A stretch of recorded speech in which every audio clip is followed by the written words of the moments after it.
I had the worst thing happen this week. Like, did you get your period and you weren't planning on it, and then it like exploded everywhere? In front of my son. No! I don't know what I'm doing, but I'm doing my best. I look like Pony Boy right now. What's wrong? How did this happen? I don't know. Did you just get back from tennising or something? Or working out? Actually, I didn't go to tennis, Caissie. You know why? I'm having some real issues. What's wrong? Well, I don't know, but my hands are just very numb. Okay. And like, it's just all bad. It's not great. No. And it's been happening for a minute. And you know me, I power the fuck through everything. Yeah. But anyway, so I don't know what to do. Have you gone to see a doctor? Well, I went to my physical therapist. Yeah. But you know what? He didn't have any words of wisdom. But he probably also didn't like check it really. Mm-hmm, mm-hmm. Yeah, I mean, but this is like, remember I was like having this issue like a year ago. Happy anniversary. Happy anniversary. Really did it. Really did a year. What are you furiously deleting on your computer? Oh, no, nothing. Delete. No, I was, for some reason, well, maybe because my computer was out of batteries earlier, which is why I was late, because I had to find a charger. I look like Britney Spears right now. Now I look like, don't I? A little bit with the mascara under my eyes and everything. A little mascara, a little. Whoo, guys, it's all happening over here. So I have a thing. I don't know. Maybe some people don't though. I'm always shocked when I see other people's screens. I have a mage thing about like my screen brightness. Oh, yeah. I am very annoyed by all of my devices seem to independently decide how bright they want to be at any given moment. And I keep setting it to say, no, I'm in charge of the brightness. And then it's like, okay. And then a couple days later, it just goes back to being like, no, bitch, this is how bright you want it. Listen, maybe they know. I don't think they do know. I think that I'm an adult and I'm fully capable of making that decision. Okay. For my computer. Well, maybe tell that to your computes. I do every day. It just doesn't. It's all like a psychological test, right? Mm-hmm. Well, that is fucking true. Like they're trying to get me to pick up my computer and whip it across the room so that I then have to buy another computer. Mm-hmm. It's possible. Are you okay? No. Oh. I'll be fine. Okay. What a fucking world this is. I know. I was saying like I every week I do like a little rundown for the podcast. Busy Phillips is doing her best where I'm like, here's fun things we could talk about. And like, it's our 1-year anniversary, but it feels like every time there's a time to celebrate something dreadful or multiple dreadful things happen in the world. And it makes it seem frivolous and ridiculous to celebrate. And so like, here we are again. And like, it's our anniversary, our 1-year anniversary. We made it. And, it's our 1-year anniversary of our podcast. Yeah. Not of anything else. Like, we haven't been married or whatever. Or, I mean, I wasn't even thinking that. Like, I just like, I don't know, like. How long we've known each other. Or, like, what if people don't, what if they're like, it's the 1 year, I'm going to mix up these electrolytes. So, guys, just enjoy the noise of this. If you dig ASMR ice cubes and metal spoons. Ew, what is that? Oh my God, is that a bug? The fuck? Get out of here. The fuck are you doing? Well, isn't this just the way? That bug needs electrolytes. Ew. You know what I'm so fucking sick of? Bugs. Yeah, I am. Mosquitoes. Okay, so this hand is totally numb. Okay. And I hate it. And I don't know what's wrong with me. And don't we all we're just all lucky to be here. And I can't sleep. I haven't slept in days. It hurts. And I don't know what to do. I feel like I'm having a fucking breakdown. But also, we're going to have to take a week off from the pod mid-September because I signed up for this like retreat therapy thing that you go to. Okay. And you have to turn in everything. You can't like have your phone or your computer or anything. Devices. But I'll tell you, Caissie, how to get a hold of me. Maybe I'll tell the listeners. Maybe I should tell the listeners at home just in case they have words of encouragement they want to send to me. Oh my gosh, that's going to be really hard retreat. For you. Do you think? Yeah, I think I actually don't think it will be. You don't think so? Yeah, maybe it'll be like the best thing. I don't think it will be. I'm trying to prop this thing. I don't have my usual like crazy professional microphone holder thing because I'm still. And you don't want to hold it with your numb hands. With my bum hands. Yeah. It just sucks. It fucking sucks, Caissie. Is that another bug? Oh my God. Well, just like what? I think that's tahine. I actually don't think it's a bug. I think it's tahine. What is happening in LA with these bugs? Because I literally look like I've been like in the jungles of the Amazon. I don't know. I mean, there's definitely like this breed of mosquitoes here in LA that fly very low to the ground and bite at everyone's ankles. They seem to my lower legs look disgusting. And in fact, I was talking to a friend the other night outside because, still trying to keep 6 feet apart outside, even if we're all vaccinated of this Delta variant. Sure. And my friend was like, oh my God, what's going on your leg? I meant just blood dripping down my leg. Because I had like scratched. Okay. No, I had scratched like absent-minded. Oh, motherfucker. Hello? Hello? Hello? All right, well. I'm just going to let them in. Is that the right move when they don't say anything? Sure. Just to let them in. Just let them in the gate. Yeah. It's not smart, guys. It's actually not smart.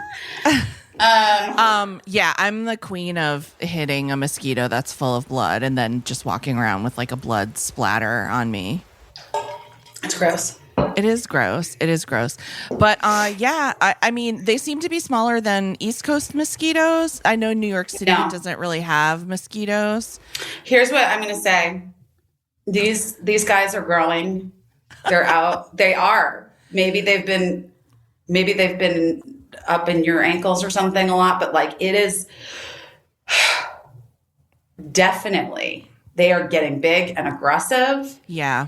They want to take us down and they might succeed. Yeah. There is a product that my husband and I, we research everything very carefully because, we just don't want to waste money on stuff we don't need or that isn't great. There's this thing called a thermocell mosquito repellent thing, and I think that's the next thing we're gonna try because it supposedly makes like a 20 feet barrier around you. So oh my God, you know what I forgot to tell you, Emily Beebe and I went to try to get the fly bags. Oh yeah, what happened? Well, it didn't happen. They were sold out. They had wasp bags, but I don't have a problem with no wasps. Right. I don't have no wasps. I almost feel like, it's so weird. I almost feel like I could share some of my fly puke smell juice with you and we could I could just do a Ziploc bag. Yeah, we could make our own jar. Listen, here's what I'm going to say. I'm not long for this town. Yeah. I'm almost on my way. I'm on my way out. So I don't even know if it's worth it at this point. Maybe I just suffer through the mosquitoes and the flies and I just go back to New York City looking like I was in Costa Rica for the summer. And if anybody asks, I'll just say, oh yeah, I was in Costa Rica. for the summer. That's what all these bug bites are. It's brutal. I mean, when we were in Duluth, the mosquitoes were big. And, you know, no joke, that's like, it's on a Great Lake, you know, and the mosquitoes were so big and we saw people slapping at them. And those Duluth mosquitoes did not want our Los Angeles blood. They did not touch us. It was so weird. And so I don't like them. I don't know what it is. I'm happy that they didn't want you because these mosquitoes here really want me. The LA mosquitoes, are totally into They my love blood. nacho. They're drinking my nacho blood. That's what it is. You have nacho, probably you have cheese blood. Anyway, this hand thing is really fucking bumming me out. But I had a big week. Birdie had their 13th birthday, which is fucking crazy. I can't believe this child is 13. They had a really, really good time. And we got this like tent thing put up in the yard. And this nurse came over and tested all the kids. Wow, that's fancy. It wasn't all. It was 4 kids. But no, but that's good. Like that's 4 children. Yeah, and I just felt like they're all vaccinated, but I felt like just to be safe, extra safe. But also, it was Bernie's golden birthday, so 13 on the 13th. It's been a fucking hard year. Obviously, there was no party last year for their birthday because COVID's, and I mean, COVID's still around, but we're just learning to live with it, I guess. Yeah. And it is fancy, but if we hadn't found that, the company was actually kind of reasonably priced to come do that. That's good. But we were going to just put all the kids in the car and just drive over to like a drive-through place if we couldn't figure it out. Oh my God. Yeah. I mean, I just feel like I'm just saying there are other options than just being the fancy people that have a nurse come to the house. Like, we did look into, and like if it had been like prohibitively expensive, we would have just thrown all the kids into my big Cadillac. your rental Cadillac. It's not the fanciest I've ever heard of. I had a meeting at someone's home and they were working so much, and other people in their home were working so much that they just had the PCR computer right there to get it. Great. That's got to be. There's only one person fancy enough. No, I'm not saying. You'll never say. I'm not David saying Letterman. Rosie O'Donnell. I don't know. I haven't seen any of these people in a really long time, but this person did have like a PCR computer right in their house, and I had gotten a test on my own ahead of time. Then they were just like, "Oh, we could have tested you here," and I was like, "Oh." And then you're like, "Can I have my $150 back?" Thank you. They paid for the test. Yeah. Oh, good. Yeah. Do you remember when like Katie Holmes was pregnant with Surrey Cruz, and they were like, well, maybe I was following it more closely than most because it was the wildest thing that ever happened to somebody that I knew. But there were like reports that they had their own like ultrasound machine in their home. Yes. And I remember thinking when I got pregnant a couple years later with Birdie, like what, I was so nervous, and like what I would have given to like just been able to bloop, bloop, be able to see that baby whenever I wanted to. Not that we even know if that's good for, I don't know. Is it good? We don't know. I mean, you're bombarding a baby with sound waves. Here's what I'll say. You can buy your own ultrasound now. I don't know like how effective it is. Yeah. Now it's like some Star Trek shit. But also what I will say is that I know that ultrasound is being tested for efficacy for treating depression. The same ultrasound I think that they use to like look inside your body, they're zapping people's heads with it. And so I'd have to imagine bring it over and start. I don't know. I'm just saying like those sound waves do something. Okay. Do you want to know the weird thing that I did when I was pregnant with Birdie that was like of the moment? What? It was this thing that I put on my belly. It was like this little sound machine, and I put it on my belly, and it like made different patterned thumps. It was like Morse code. Yeah, no wonder Birdie was so angry as a child.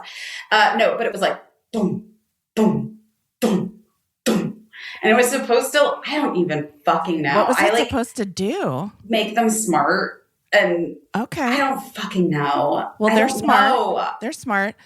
Well, yes, Birdie is like a genius. Oh my God. Okay, wait. So Birdie and I have been having a good time. One of their favorite activities since the job, because I would drive Birdie to work and it was like far away. Yeah. And I think I said this on the podcast already, but I had this thing that they could always control the music on the way to and from work. Cause that's like how I get excited to go to work is by listening to music I like. Yeah. And there's a lot of, Taylor Swift and Harry and Olivia Rodrigo, not wild. But let's look for that album. Who knows? Yeah, sure. Anyway,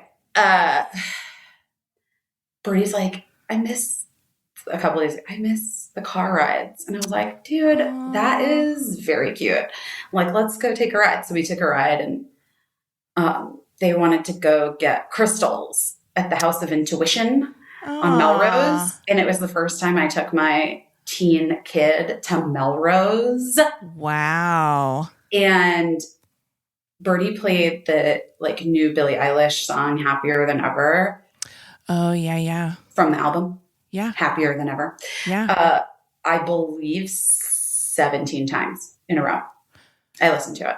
17. I have it memorized. But anyway, But the point is, it said to Birdie, I was like, you watch the Billie Eilish documentary, right? I didn't. Oh, come on. I just feel like there are certain things that I'm like, I don't know. It's so good. It's really impressive. Okay.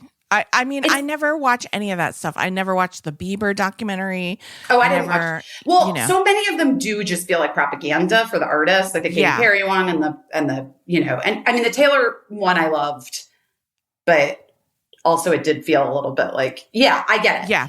I feel so far removed from it. You know what I mean? Like Billie Eilish is a huge star, but she's just not in my like constellation of anything because my guys are older. They don't listen to that kind of music. Yeah. Yeah. No, I just had, I also felt that way. And Birdie wasn't even really into Billie Eilish when we watched the doc. And then it just, everything shifted. But I also was just so impressed with her. But there's a guy she's dating. Remember I talked about this? There's a guy that Billie Eilish is dating who's like a real fucking dude, bro. Treats her like shit.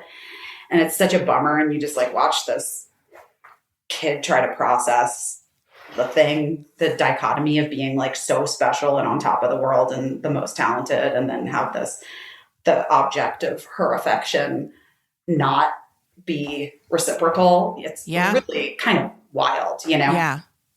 Anyway, so we were listening to the song Happier Than Ever, which is honestly a banger and so fucking good. Oh, good. And even after listening to it 17 times, I still like it. So 17 times in a row. But I was like, Bird, I know you're fluid, like you're bi, non-binary, because Bird's like not exclusively now, maybe not exclusively gay, but like just open, whatever. They all are. Everything's gotcha. fluid. Yes.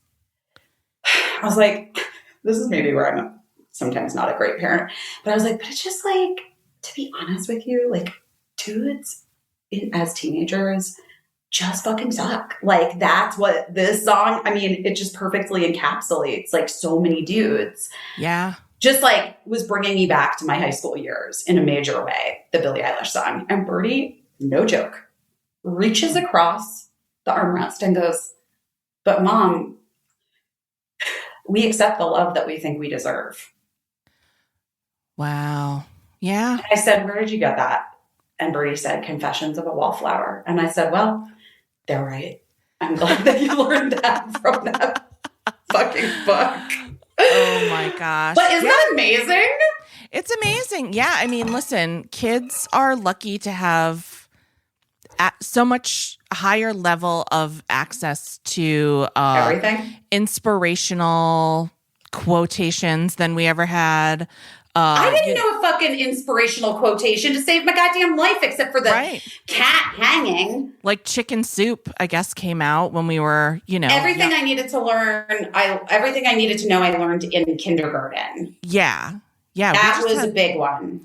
We just had like some Scholastic posters and, but now there's all kinds of thoughtful inspiration, food for thought for kids online. So I think that's great.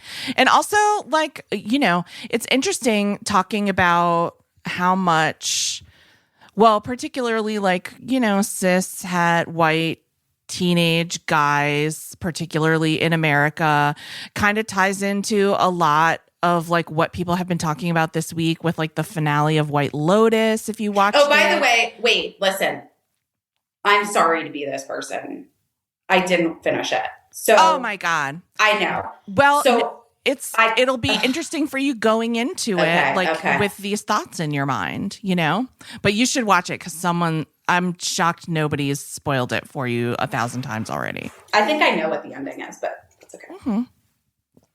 All right. Yeah. But yeah, it's just, and it's interesting. It's something that I talk to my husband a lot about. Like my husband is a good guy, but he was also raised not by his family, but by the world to just believe that like you're gonna get certain things and certain things that are for you aren't for other people. Yes. And so that's like a real head trip to have to get over, It's also just like in trying to figure out, like swim our way through all of this stuff, like how we navigate it all. And as parents and like aunts and I don't know, older mentors to sisters, whatever, like how do you encourage that article like that came out like a couple, was it like 2 years ago? I don't know what time it is anymore. But remember that big article about like toxic masculinity in teenage boys? Oh, I mean, there's been so many. But there was like a big one, like a pretty extensive, like she followed these kids for like from like sophomore to senior year or something. Oh, okay. Yeah. And it was just fucking fascinating. Maybe it was in the Atlantic. Yeah. Or on Perez Hilton, guys. You know me. I'm just kidding. I'm kidding. What are the other? other? I haven't read Perez Hilton. That's been my joke for like 20 years. I haven't read Perez Hilton in years. Does it still happen? I think he exists. I don't. I think newsletter thing doesn't. Probably I don't know. I'm not a subscriber. I can say that. But I think that he, like everything, he's very much like he does what is currently like the thing. So, he was Perez Hilton as we all know him and all of the things that we're being like apologetic for now. And then I think he went for like a kinder, gentler Perez Hilton. Mm-hmm. And now I feel like he's like at a medium, I feel like he's still looking into celebrity gossip. Well, but in a medium mature way, maybe. Okay. Well, so Birdie had their birthday party. It was very exciting. And I want to finish telling this. So I made 3 cakes. I put them on my Instagram, so you guys probably saw them. But so listen, I had tried to get the Olivia Rodrigo vinyl of Sour for Birdie for their birthday. It was sold out. It's like on pre-order, back order, whatever. So we tried to get one on eBay. It wasn't going to come in time. So I just like Hail Mary DM'd Olivia Rodrigo. Okay. Wow. Okay. But I was just like, hey girl. And she wrote back and was like, oh my gosh, this is amazing. When's the birthday? And I was like, literally tomorrow. And she was like, cutting it close. Okay. I got you.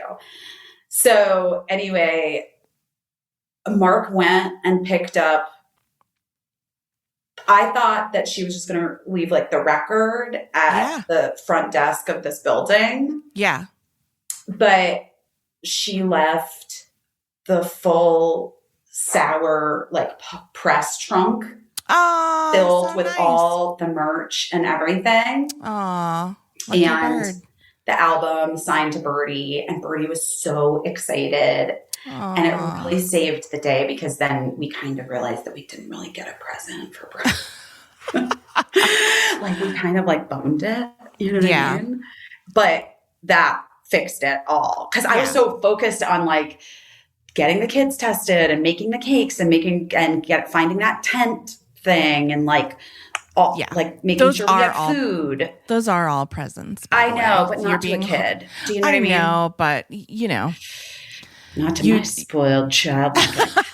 No, but you worked really hard on that party, so you should. I did. But no. I wasn't feeling bad about it. I just was like, oops. Like, I had bought Birdie a couple books. Like, it wasn't, wasn't really like, you know what's interesting? Like, I don't know. How are your kids? Would they even notice if they didn't get a present? Birdie would. Okay. Cricket would not. My kids get overwhelmed by too many presents, and they're just like, no, like, why? Oh, one year for Birdie's birthday, it was like the greatest thing. Remember when we were kids and like everybody had to sit around and watch you open presents? Oh, yeah. I didn't have too many birthday parties, but I do remember like my family or whatever. Yeah, my cousins. That was always such a weird move. Yeah. But anyway, people stopped doing that. But several years ago, Birdie was little, like kindergarten maybe, and we threw like a pretty big pool party. Yeah. And always had a lifeguard, guys, always had a lifeguard on duty. And somehow the party was like almost winding down. A lot of the kids were inside. And then they started this thing, the kids, that whoever brought a present for Birdie would bring it over and they would open it. The kid would. The kid who brought it. That's so funny. And it was like they all had so much fun doing it. It was so funny. And like it was almost as if like every kid who was opening the present got a present. Yeah. Because they were like, oh my God, this is so great. I got you this. Like, because they clearly didn't even know. Because they had no idea. Yeah, exactly. It was really funny. I get the point of that, by the way. The whole like, I get the opening it in front of everyone, like that tradition. It teaches you to be gracious, but also like it's weird because some gifts are fancy and some gifts are not. And that might make people like kids who brought them feel bad, or also like if a kid gets the same thing 3 times, or if they don't like something and they're not that great. Have I told this story? I don't know. What? The thing I feel worst about in my childhood from my childhood. What? This is really terrible. It is. And I feel like I might cry. It's like one of the meanest things I've ever done in my life. To my best friend, Emily Beebe. Beebs. Guys, we've been best friends since we were 5 years old. You know, shit happens. But yeah, we've made it through, thank God. Anyway, Beebe had like come back from vacation like in Boston or something with her family, or maybe New Jersey. I don't know. You know, I have a summer birthday, obviously. Yeah. And she had gotten these... You know, like when people would go to different cities. Guys, this is before the internet.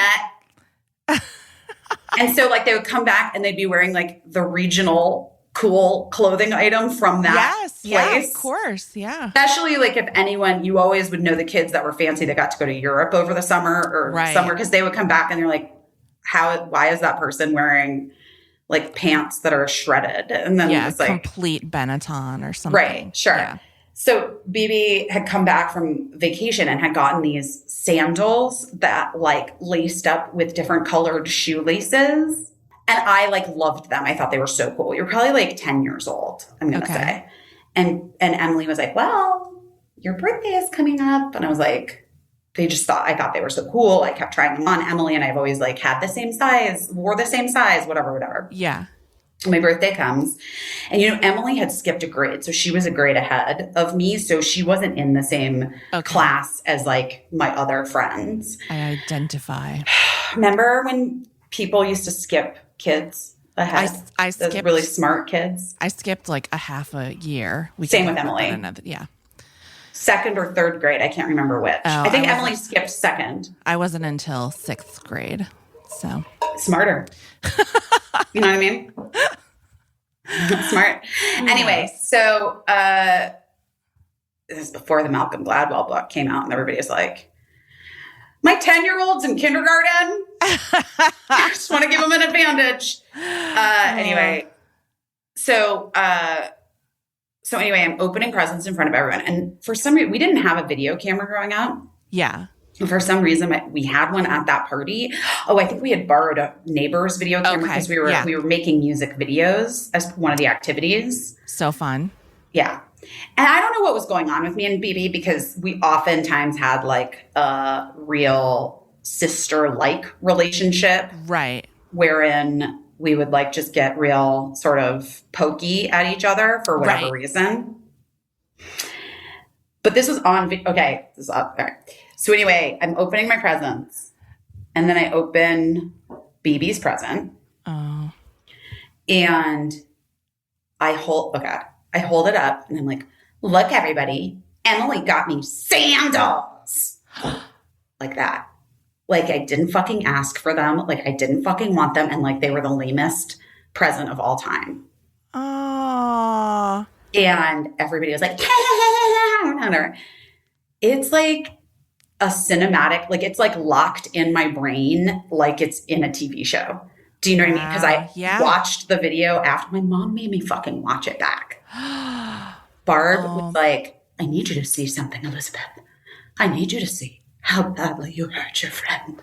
But anyway, so like Emily fully like sat there for a minute. I kept opening presents. I knew it as soon as I did it. As soon as I did it, I was like, that was the most fucked thing you've ever done. But then I didn't know how to get out of it. Right. I was like 11 years old or whatever. Right. And so I couldn't figure it out. Like I couldn't figure my way out. So I just was like, we're just going to keep going on as if nothing happened or whatever. Right. And Emily left the party. You know, she lived 2 blocks away from me growing up. So like she like slipped out and like walked home hysterically crying. And then later, like I guess my mom talked to maybe her mom or her dad or something. And then we made up. But like, and my mom made me watch that tape back. But like, it is really seared in my brain as I bet. Like that was like, I mean, I know that I've had moments in my life where I've been harsh to people. Yeah. But like in terms of people that I don't know, like I just can't, it was so mean. Yeah.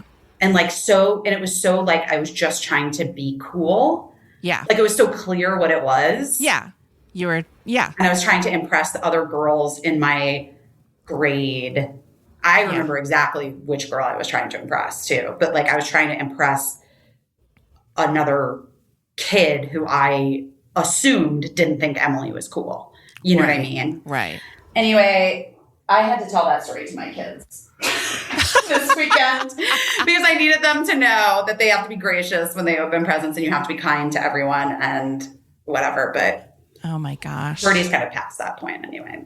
Yeah. They were like super excited for their party and my parents were here. I saw a pic with your mom. That's so great. I'm glad your parents were there. I'm glad everybody had a good time. That sounds so nice. I think it was. I mean, it felt like it was. And I got to see Kelly Oxford, whom I haven't seen in forevs.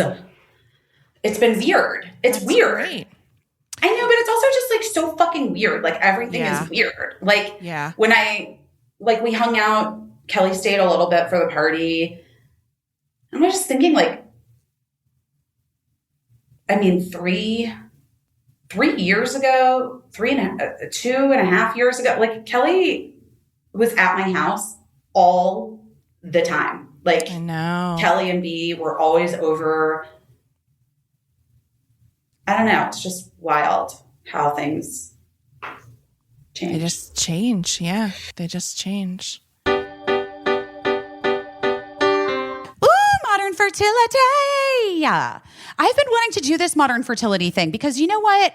I feel like I'm never having another child and that's great, but I like to know about my health. And now I'm very curious about menopause timing.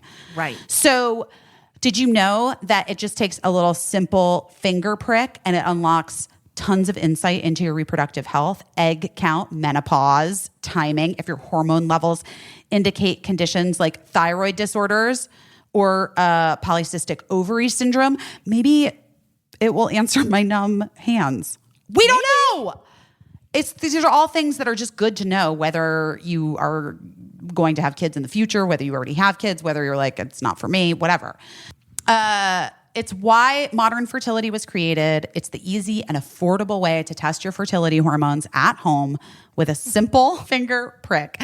You mail it in with a prepaid label and you get your personalized results in 10 days. Traditional testing with your doctor can cost over $1,000, but modern fertility only costs $159 and you get the same information. And if you go to modernfertility.com/best, you can get $20 off your test. Also, if you have HSA or FSA, you can use those dollars on modern fertility. That's wonderful. Yes. So you're going to get insight how many eggs you might have, hormone levels, other important fertility factors. The results go deep into what every hormone means, and you can also talk one-on-one with a fertility nurse to review your results and the options for the next steps. So right now, Modern Fertility is offering our listeners $20 off the test when you go to modernfertility.com/best. That means your test will cost $139 instead of the hundreds or thousands it could cost at a doctor's office. Come on. Get $20 off your fertility test when you go to modernfertility.com/best. modernfertility.com/best.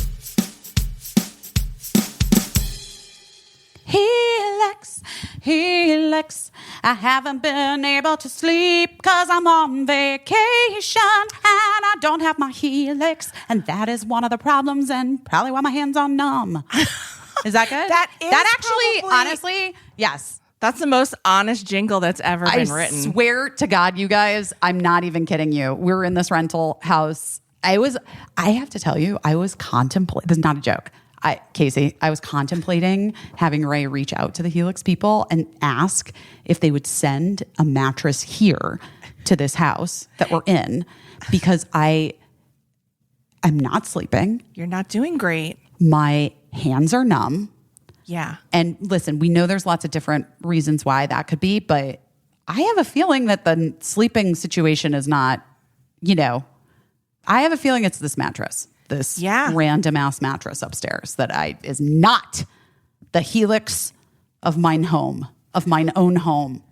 No, yeah. My son also has a Helix mattress and he spent a few nights away from that mattress and he went right back to his Helix as fast as he could. This is what I'm saying. Guys, they are such great mattresses. You take a quiz. I know you love a quiz. You love BuzzFeed. You love a quiz. Same thing. But you're going to find out what the perfect mattress is for you. Mine is a firm mattress, turns out. Didn't even know that. Didn't even know that that's what I needed, but I need like extra firm mattresses. Everyone is unique. Helix knows that. You answer these questions and then they're like, this is the model you should go with. They have soft, medium, firm mattresses that cool you down if you sleep hot, and even a Helix Plus mattress for plus size folks. So I cannot wait to actually go back to New York so that I can get into my Helix and get a good night's sleep. I'm not kidding. Yeah. I've had it. I've had it. So guys, go to helixsleep.com/best. Take the 2-minute sleep quiz. They're going to match you to a customized mattress that'll give you the best sleep of your life. They even have a 10-year warranty and you can try it out for 100 nights risk-free. They will come and pick it up for you if you don't love it. But that's not going to happen because you are going to love it. Helix is offering up to $200 off all mattress orders and 2 free pillows for our listeners at helixsleep.com/best. Anyway, I don't know what I'm doing my best at being, I don't know. I mean, it seems like you've been doing great at a lot of things. I think so. Yeah. Well, anyway, Olivia Rodrigo's like the sweetest. Oh, so I wanted to get her something as like a thank you. Yeah. And on Sunday, I went to the Long Beach flea market with Robin Shore. Oh, yeah.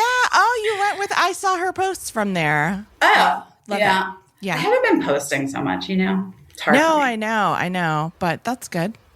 I think it is good. I don't know. I also feel like, What? Do you feel I like don't you're know. missing anything from not posting? no. I haven't been posting as much either, to be honest, just because it's like every time you post something, people are just in a place, and I'm not saying this to be mean to anyone, because I think, you know, people are where they need to be or where they are anyway. But every time you post something, like I posted just this weird little, like I wrote this little thing in like a literary style about how we never had hot dogs and buns in my house at the same time when I was a kid. You know, I saw that. That was funny. And then people like message me like, well, we were too poor to have hot dog buns or whatever. So don't forget about poor people. And I was like, I was fucking poor too. That's why we never had hot dogs and buns at the same time. We aspirationally had buns in case we ever got hot dogs again. Then we'd break down and eat the buns. And then, you know, and then we'd stupidly buy hot dogs without buying buns because we couldn't afford buns at the same, you know what I mean? And I'm just like, yes, that's why I said it's just a story about me. It's just a little thing about me. But I just feel like literally everything I post or say online, there's like 1,000 positive comments and people are so nice, but there's always a handful where people are like, you didn't do this right or good enough for me. And I'm like, this is free. I'm just doing that, you know, like I'm not billing you for this. You can just ignore me. It's free, guys. Please ignore me. So many people do it very successfully. This is free.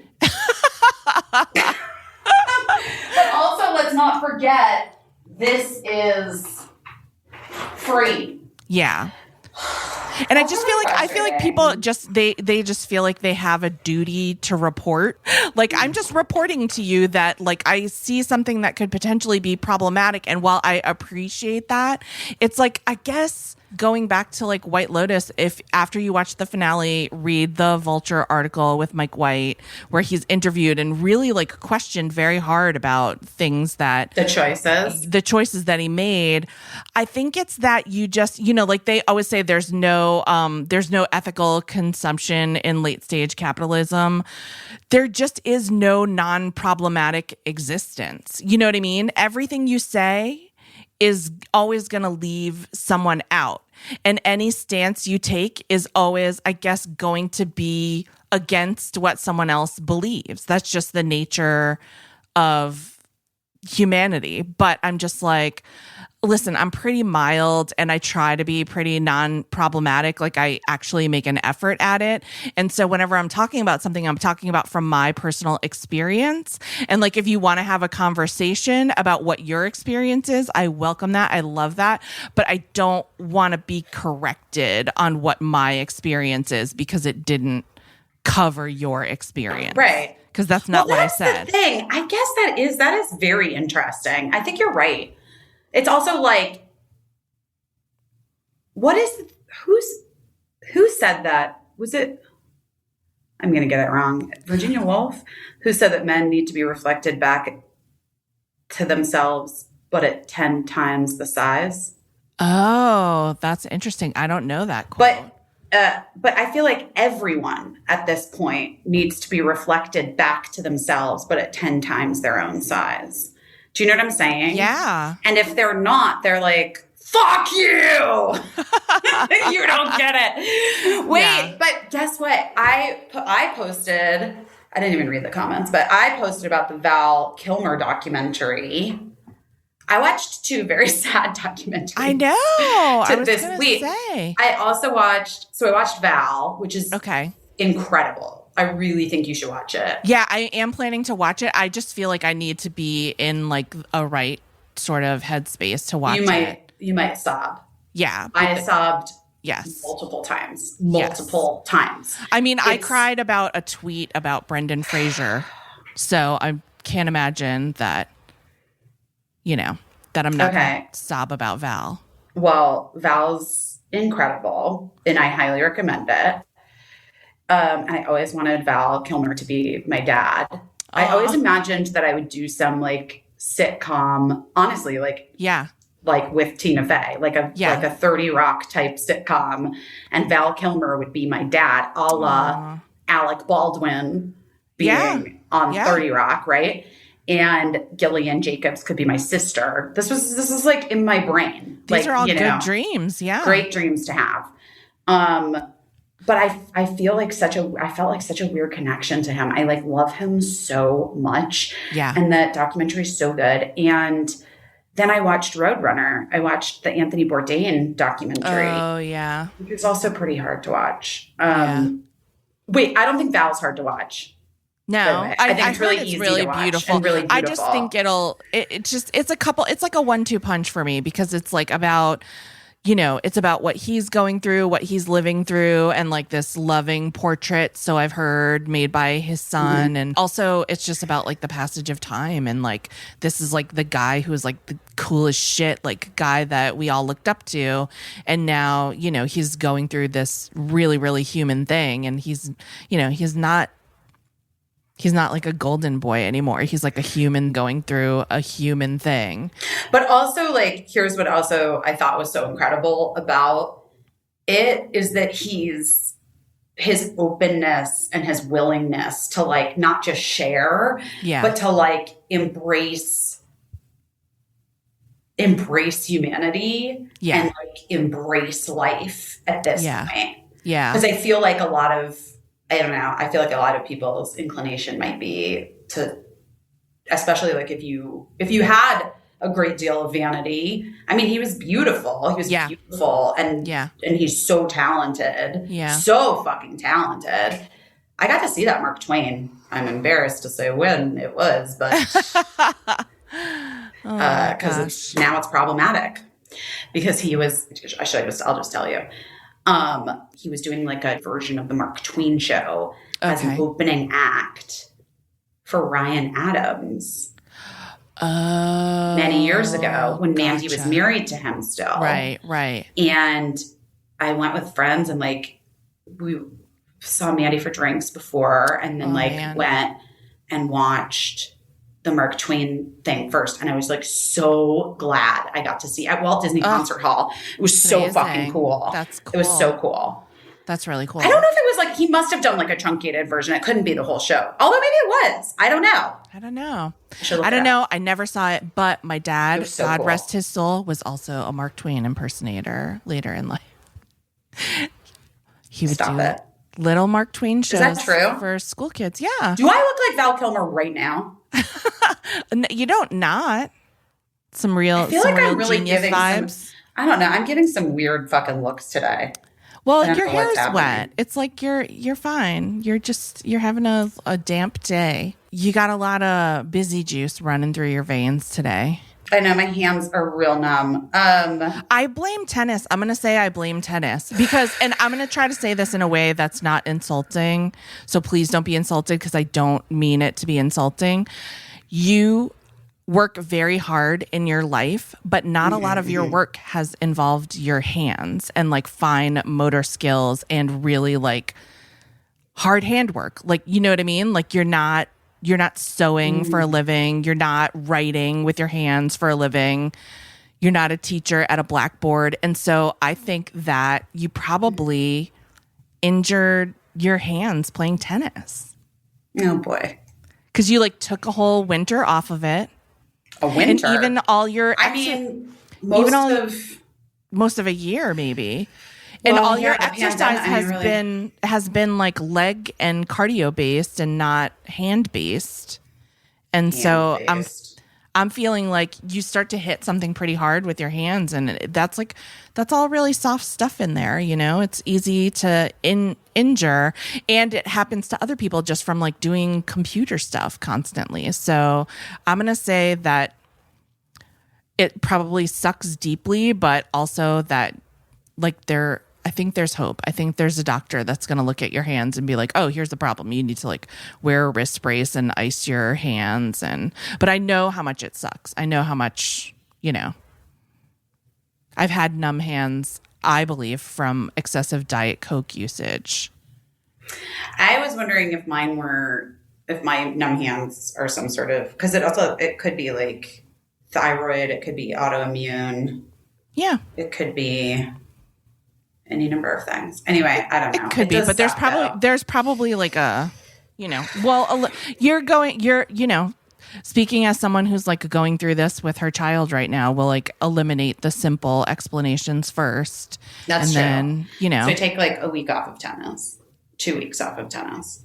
Maybe. By the way, I'm going back to New York. I'm not going to fucking play tennis in New York. I don't have anyone to play with there. It's like, I don't even know. And it'll start snowing soon. But you should still go to a doctor because like if you injured something, then you need to take care of that injury and not just assume that it will get better, I guess. I actually, I don't know. I'm doing like my general doctor physical this week, so I'll talk to her about it. I just feel kind of like wrecked. Physically. And I'm not, and it's bumming me the fuck out. And then also like, because I've like gained weight too, like that is hard because then I'm like, well, I want to keep working out because that makes me feel better. And then if I feel better, won't eat so many chocolate chip cookies. But then I'm just like, but that's just all, this is all a trap. I heard this interesting fact, which I think I've said on the podcast, that like all of your like health and your health factors, everything you do to like be healthy or whatever, to exercise and lose or gain weight or whatever it is you're trying to do, you're really only capable of influencing about 30% of the outcome. The rest is kind of predetermined by your genetics. So, well, I believe that to be true, but also like, I just know for me, I will tell you this. I figured out a lot of stuff in my life, about how my body and metabolism works and whatever. Yeah, you know your body better than anyone. And like my body really, it's like it responds to like 90% of it is food. Yeah. Maybe 95%. And then the working out part is like honestly more mental. Yeah. But if I didn't work out at all and just like didn't eat sugar or inflammatory foods, then I would lose weight. Yeah, that's when I'm like small cyst. But also, not to be a super downer, but that I feel like I was more like that too at one time in my life. But as menopause. You get older, right, menopause. I know. I got it. I'm in menopause. Menopause. Just, all right, Stacey London, fine. Not even menopause. Just as you get older. I'm glad that you're bringing this up. As you get older, oh my God, talk about menopause. I had the worst thing happen this week. Like, oh no, what? Did you get your period and you weren't planning on it, and then it like exploded everywhere? In front of my son. No! How did I know that's what happened? It was like... Wait, what? Oh my God. Well, this is a whole thing, by the way. So I like got my period and it seemed like very light. And I asked my husband, can you please get tampons on the way home? And he said, of course, because that's what men are for. And so he got me tampons, but he got me these kind of tampons that I've never told you this story. But the time we went to Mexico for your birthday, also fancy, and we stayed at a fancy resort. Yes. When I first arrived, I meticulously track my period because it's so unpredictable. It has been my whole life. So I was sitting on the fancy resort furniture waiting to check into the hotel, talking to Carla Welch, and totally felt myself get my period onto the furniture. And I was like, not great. So I literally had to have the longest conversation and like play a game of chicken with Carla Welch until she was done and ready to go away because I couldn't get up because I knew that I bled onto this resort. Why would she's literally the co-founder of Period Underwear? Why would no, you I just know, be like, but this was like a lot. It was like in front of our husbands were there and just everything. It was more about me than about Carla. Carla would have been great. 100%. I like truly though would have just been like, oh my God, Carla, I just got my period. I need your help. I just didn't want to. Yeah. So anyway, after they left, my husband and I, like, luckily it was like waterproof furniture and we were able to wash away the blood and like went to the room. The only tampons on that, of course, I had like one tampon. The only tampons in that resort were the collapsible kind that's meant to be tiny in your purse. Do you know those ones? I hate those. Yeah, but I haven't used tampons in Yes, you haven't. So. So they're like, there's these tampons that are meant to be so small in your purse. They're like collapsible, but they also they just don't work. They're too small for me. Yeah, they're little. They're for little. for my vibes. Your wide set vagina. My wide set vagina. And also that from Mean Girls? Yes, I think That's so. not my fault. I have a wide set vagina. But then also when you go to push the plunger in, because it's like it's collapsing to make it small in the first place, it doesn't hold up to the pressure to like apply the tampon. So these were the only tampons that existed in that resort. And so it was just miserable. And I was like, can I put in like 3 tampons at one time? No, like, is that's toxic shock syndrome. I don't know. But so I'm like trying to like, of course I get my period in this resort. Wait, you've never done a cup? You've never done the cup? No, the cup is not for me. I don't know what is going on in there, but it never works properly for me. Okay. So, and I have I'm not gonna fight with you. I know it doesn't work for everybody, and it has never worked for me. But and also like I'm like I don't need to be experimenting. The same thing would happen if I had the cup in. I would have bled on that resort furniture.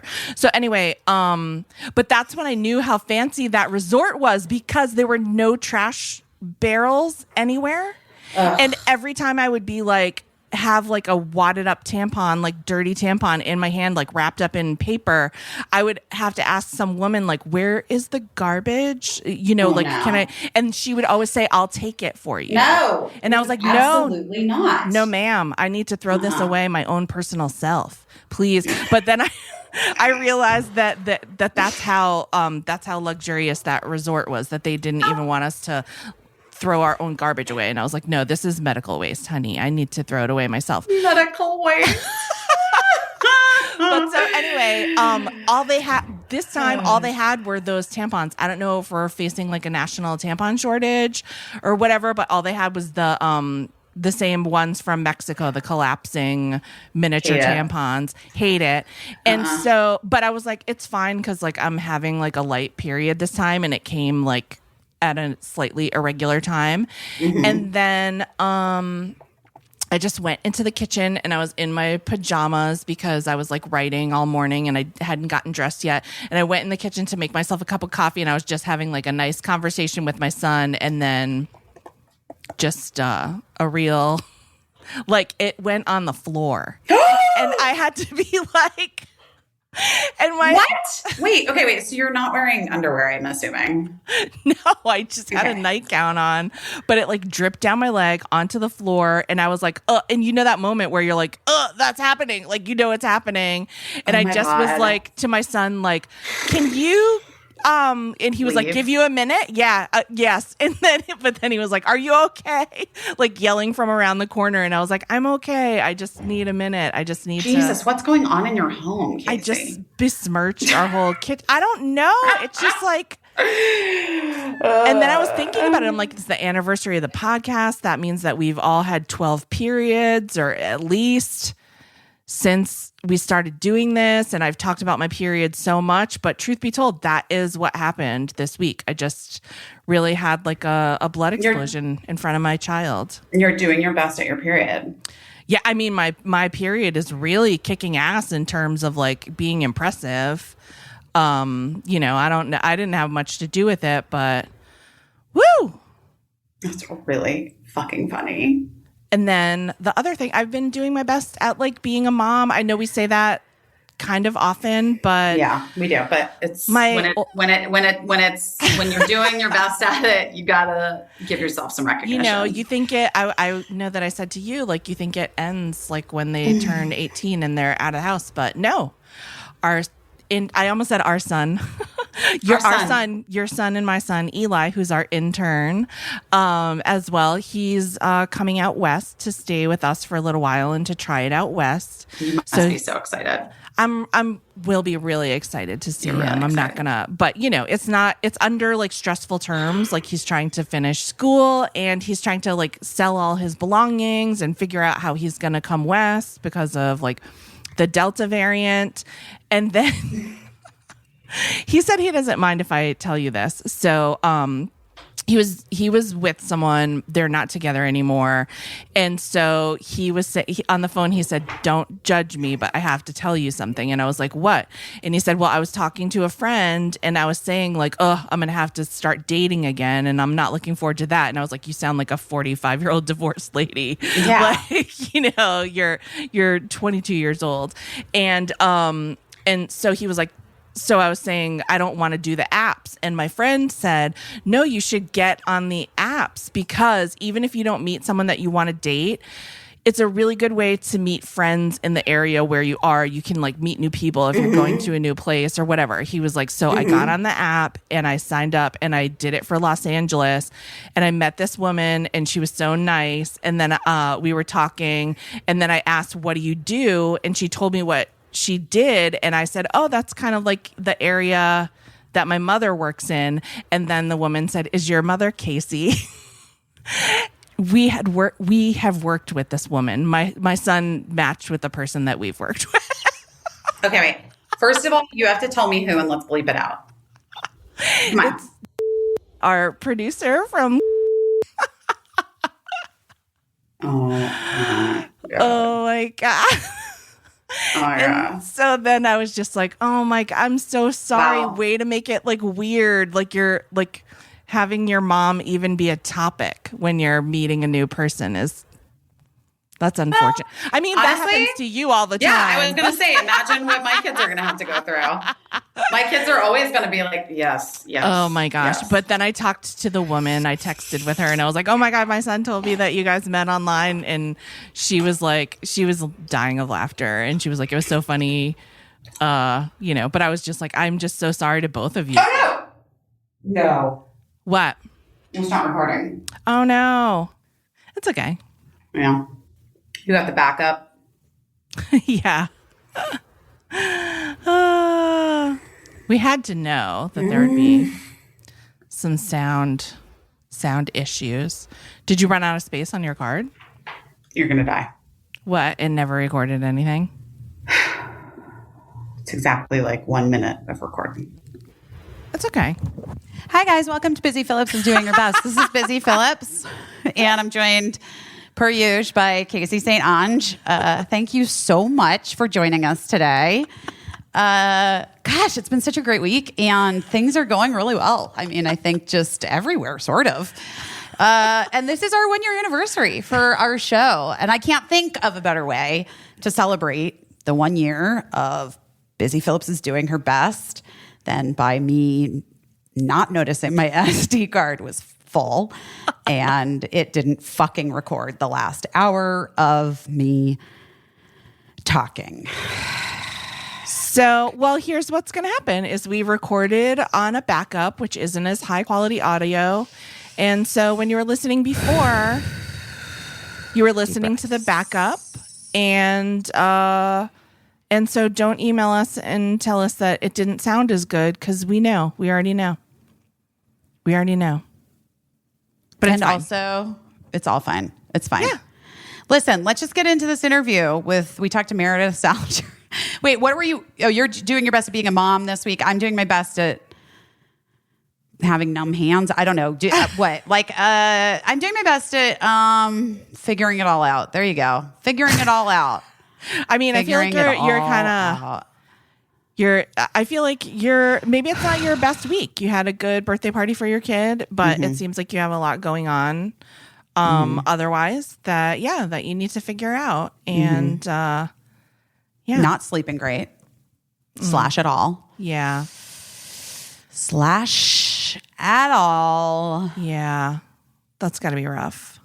It's not great. What are you doing about that? Are you trying to do anything? I took magnesium last night. Was that helpful? And some ashwagandha. You're going to take some giant poops today. I don't know. I always take giant poops. You know me. Yeah, that's true. But magnesium, spastic colon, guys. Magnesium really makes for some spectacular poops. Yeah, that's what people say. Yeah. Not to be all gross. This is all very body focused today, but that's just what's happening. When is it not? It's true. It's true. It's true. I loved talking to Meredith. I've known her for a very long time, since I was teen. No, I wasn't a teenager. A young adult. A young adult. I was your son Eli's age.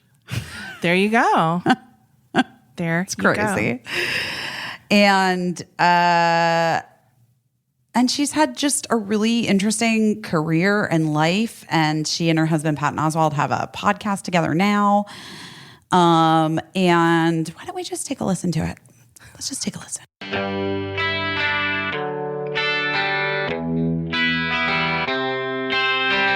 Girlfriend Collective. I wore my Girlfriend Collective little outfit today, doing some cardio, get that heart rate up, man, outside. So oh, I love it.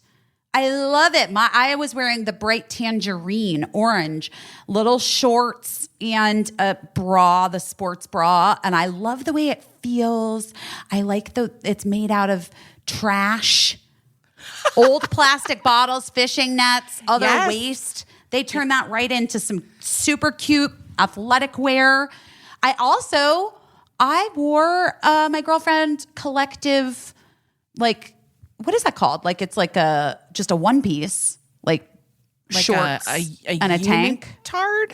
Kind of, but it's like a onesie. Bike shorts too. Yeah, onesie. Yeah. I wore that to the flea market on Sunday because I thought with like a little cute button up t-shirt over it, because I was like, if there's like a vintage dress or something that I want to quickly slip on over my head. Yes. Guys, these are just some hot tips from me to you. Yes. And I love Girlfriend Collective love because they're fully size inclusive, from extra, extra small to 6L. And so there's something for everyone. And also, I find that the seams are really flattering on the leggings. Mm-hmm. And so sometimes, like, I don't feel so great about leggings, and these are like squat proof. You can't see anything through them. Mm-hmm. The seams are flattering. And also, not for nothing, but I've worn them on like a 24-hour car ride and never got uncomfortable or felt like they were gross at all. They were perfect. Well, listen, their shipping is 100% recyclable, and Girlfriend Collective also has a garment take-back program called Re-Girlfriend. So if you're done loving your pieces, which is going to take a long time, you send them back and they will be upcycled into new girlfriend gear. So for listeners of the show, Girlfriend Collective is offering first-time customers $25 off of purchases of $100 or more when you go to girlfriend.com/best. That's $25 off $100 or more when you go to girlfriend.com/best. Girlfriend.com/best. They actually just released like 4 new colors, and I ordered a few new things. I love it, guys. Go get your Girlfriend Collective. Okay, guys, I don't know about you, but I think a lot of people kind of put off going to the doctor for the last bit of time because it's the pandemic, and you're like, I don't even know. Am I supposed to go to a doctor's office? I don't want to be. I mean, I moved to a new city. Exactly. I also got a call from a friend of mine who was like, I don't know what, like, my kid needs a new pediatrician and blah, blah, blah, blah. All right. This is where ZocDoc comes in. It's free. It's the free ZocDoc app. It's the easiest way to find a great doctor and instantly book an appointment. So with ZocDoc, it's ZocDoc, just so you know. With ZocDoc, you can search for local doctors who take your insurance. Come on. Read verified patient reviews and book an appointment in person or, virtually. And you never wait on hold with a receptionist again.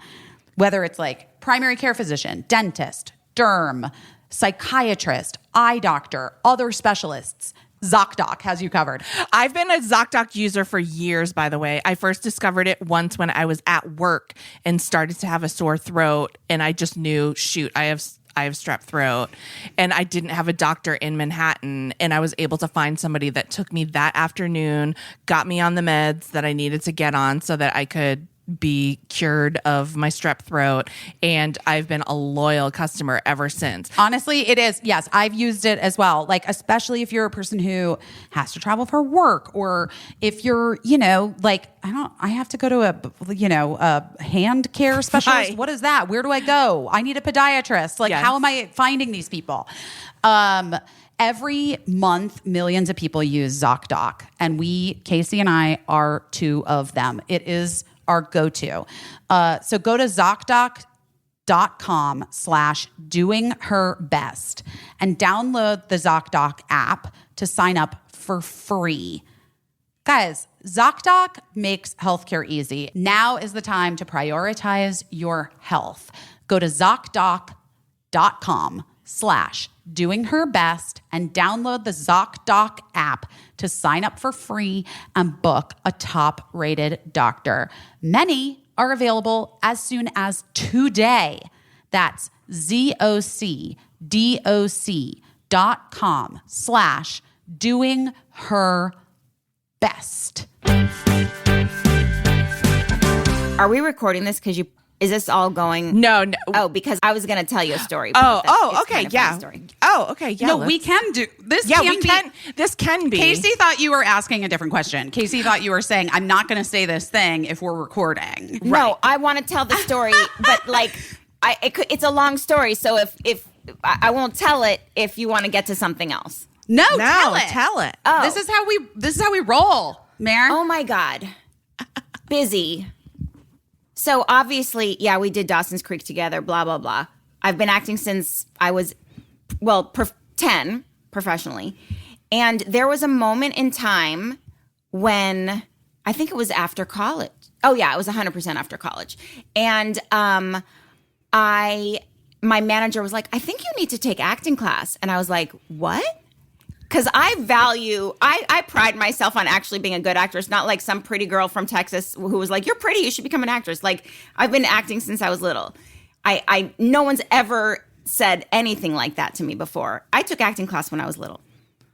And he's like, I think you need to take acting class where you're not booking anything, we haven't really gotten any good feedback. And I was like, what the fuck? Oh my God. And this was during the time of fen-phen. Do you remember that drug, fen-phen? Girl, yes. I was. Okay. I have my own stories. Yes. So I took fen-phen. Of course. And I got so skinny. And I literally booked like 5 huge pilots in a row. They were like with the people from Seinfeld. I did a show with, it was like me and Steve Carell were the 2 stars. And then I just booked pilot. And my manager was like, see, I told you all you needed to do was take acting class. And I was like, listen, motherfucker, I took fen-phen and I became almost anorexic. And fuck you. It was all just because I wasn't skinny enough. And there were definitely roles where it was like, the wardrobe person would be like, oh, we don't have, we have like 2s and 4s, but, and I was just mortified and devastated. I mean, that Caissie knows the story. Like, I did a show once and showed up like a guest spot, and it was literally, I had talked to the wardrobe person on the phone, gave them my sizes, my measurements, everything. I showed up and all the sizes were 0s and 2s. And I was like, hey, remember when we had that conversation on the phone? And then you just feel terrible about yourself because it's like, you're tricked. I saw this thing that my friend posted the other day where it was like, if you try on a shoe and your foot doesn't fit into the shoe, you're not like, my foot, I hate my foot. My foot is the worst. You're just like, oh, this isn't my size. I need another shoe. Right. Please. But when it's your clothes. But when it's your clothes, like we've allowed ourselves to have the size of clothes hold such power over our ideas of worth. Well, I think it changes depending on your generation, and and I'm hopeful that like things have changed in I think things this have industry. Changed.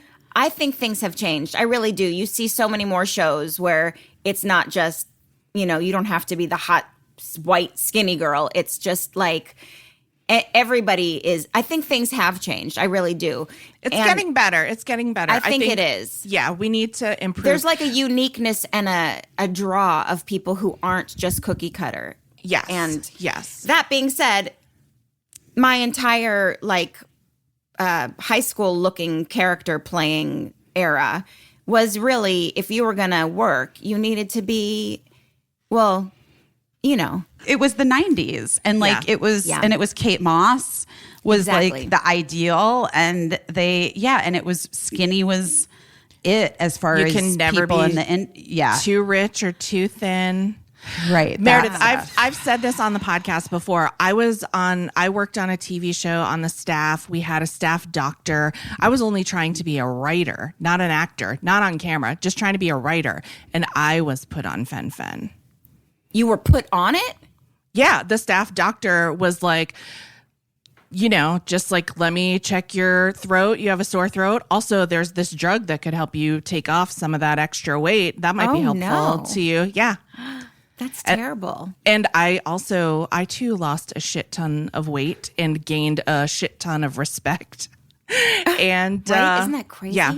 And then when I went to another show, the talent was on fen-phen, and they were like, we're gonna fucking grow an extra head and our hearts are gonna fall out, and so we made a pact to just stop taking it. And then I didn't stop taking it till it was off, till people started dying from it. And, Yeah, and that's even what then I was people like, God are- damn it, yeah. why'd they have to die? No, they people ruined weren't- it for the rest of us. I'm not even joking. That was part of our consideration. People had started dying from it, and we were like, is it worth the risk that we might die? Should we stay on this? No, let's go off it together. Right. Oy vey. Anyway, Anywho, that was an era. That was an era. It was an era. I also just hope that I don't know though, because I read that interview with that adorable Lily Reinhart girl a year ago, and she is on a WB. Do you know who she is, Meredith? Yes. She's on a from WB Riverdale. show, Riverdale. Yeah.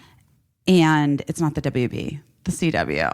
I just went right back to Dawson's Creek. Some type Whatever. of W. Anyway, and she in the interview was talking about how she's never felt like she fits into the CW family body wise. I'm like, what is still happening? Blah! Anyway, I know. It's I terrible. hope we can do work. We can all do work. Starts with us. Starts with Does us. it? I don't know. I mean, it starts with everyone. It starts with if you're at home, support shows with people that look different than, what you're used to seeing in the past. And also I'm very radicalized on this topic, Meredith, but when you're buying clothing, don't buy clothing from brands that aren't size inclusive because they will not care until they start losing straight size money. Well, And hot guys, people stop wearing their clothes. right. That's it. That's it. I was so happy I saw Madewell extended sizes. Yeah.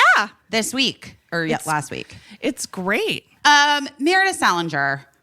Busy Phillips. What a delight to get to talk to you today. We've known each other.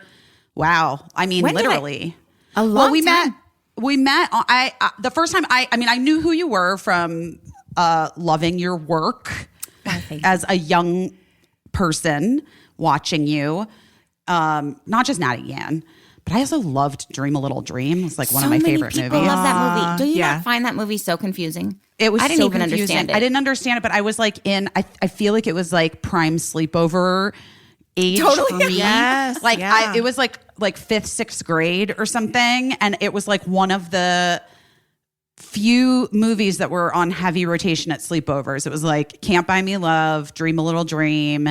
You may have been in another one that was on heavy rotation. Say Anything. A Night in the Life of Jimmy Reardon with Oh River my God. Phoenix. Yes. Yeah, because that one was scandalous because I there was know. Well, that it was one- sex. Yeah, that one was supposed to be, well, it was kind of an artsy, bohemian kind of beatnik movie, a cool independent. But then we did the movie, and then River was so cute that the studio was like, let's make this look like a stupid teen comedy. So they kind of sold it like it was that, but it was really kind of more dark and subversive and poetic and strange. And So yeah, it was a trippy movie. That was a fun one though.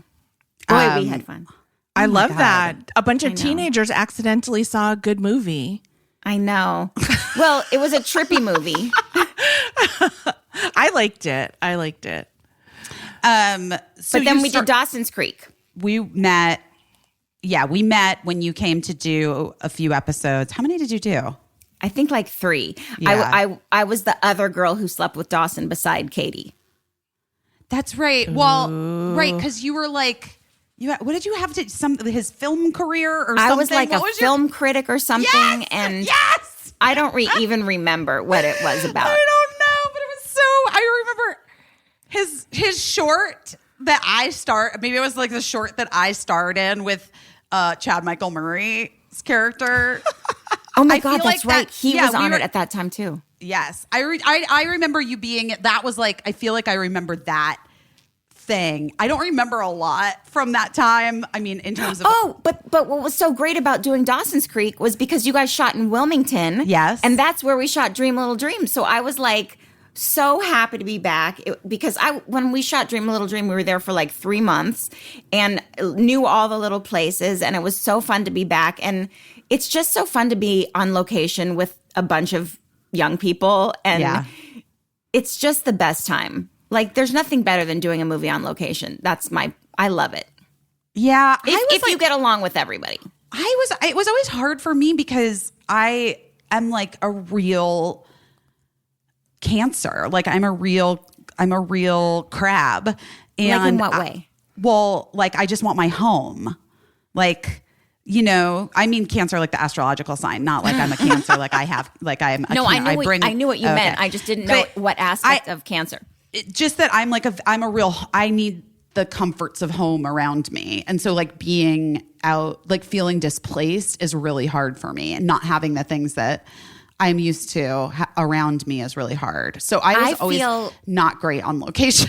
Oh my God. Location to me feels like there is nothing else you need to focus on at all except what you're doing there. So you have your lines, you do your show, and you come back and or hang out with people on the set, and it's just that little world, and you don't have to think about anything else. Oh, I was just like always thinking about I always had like FOMO.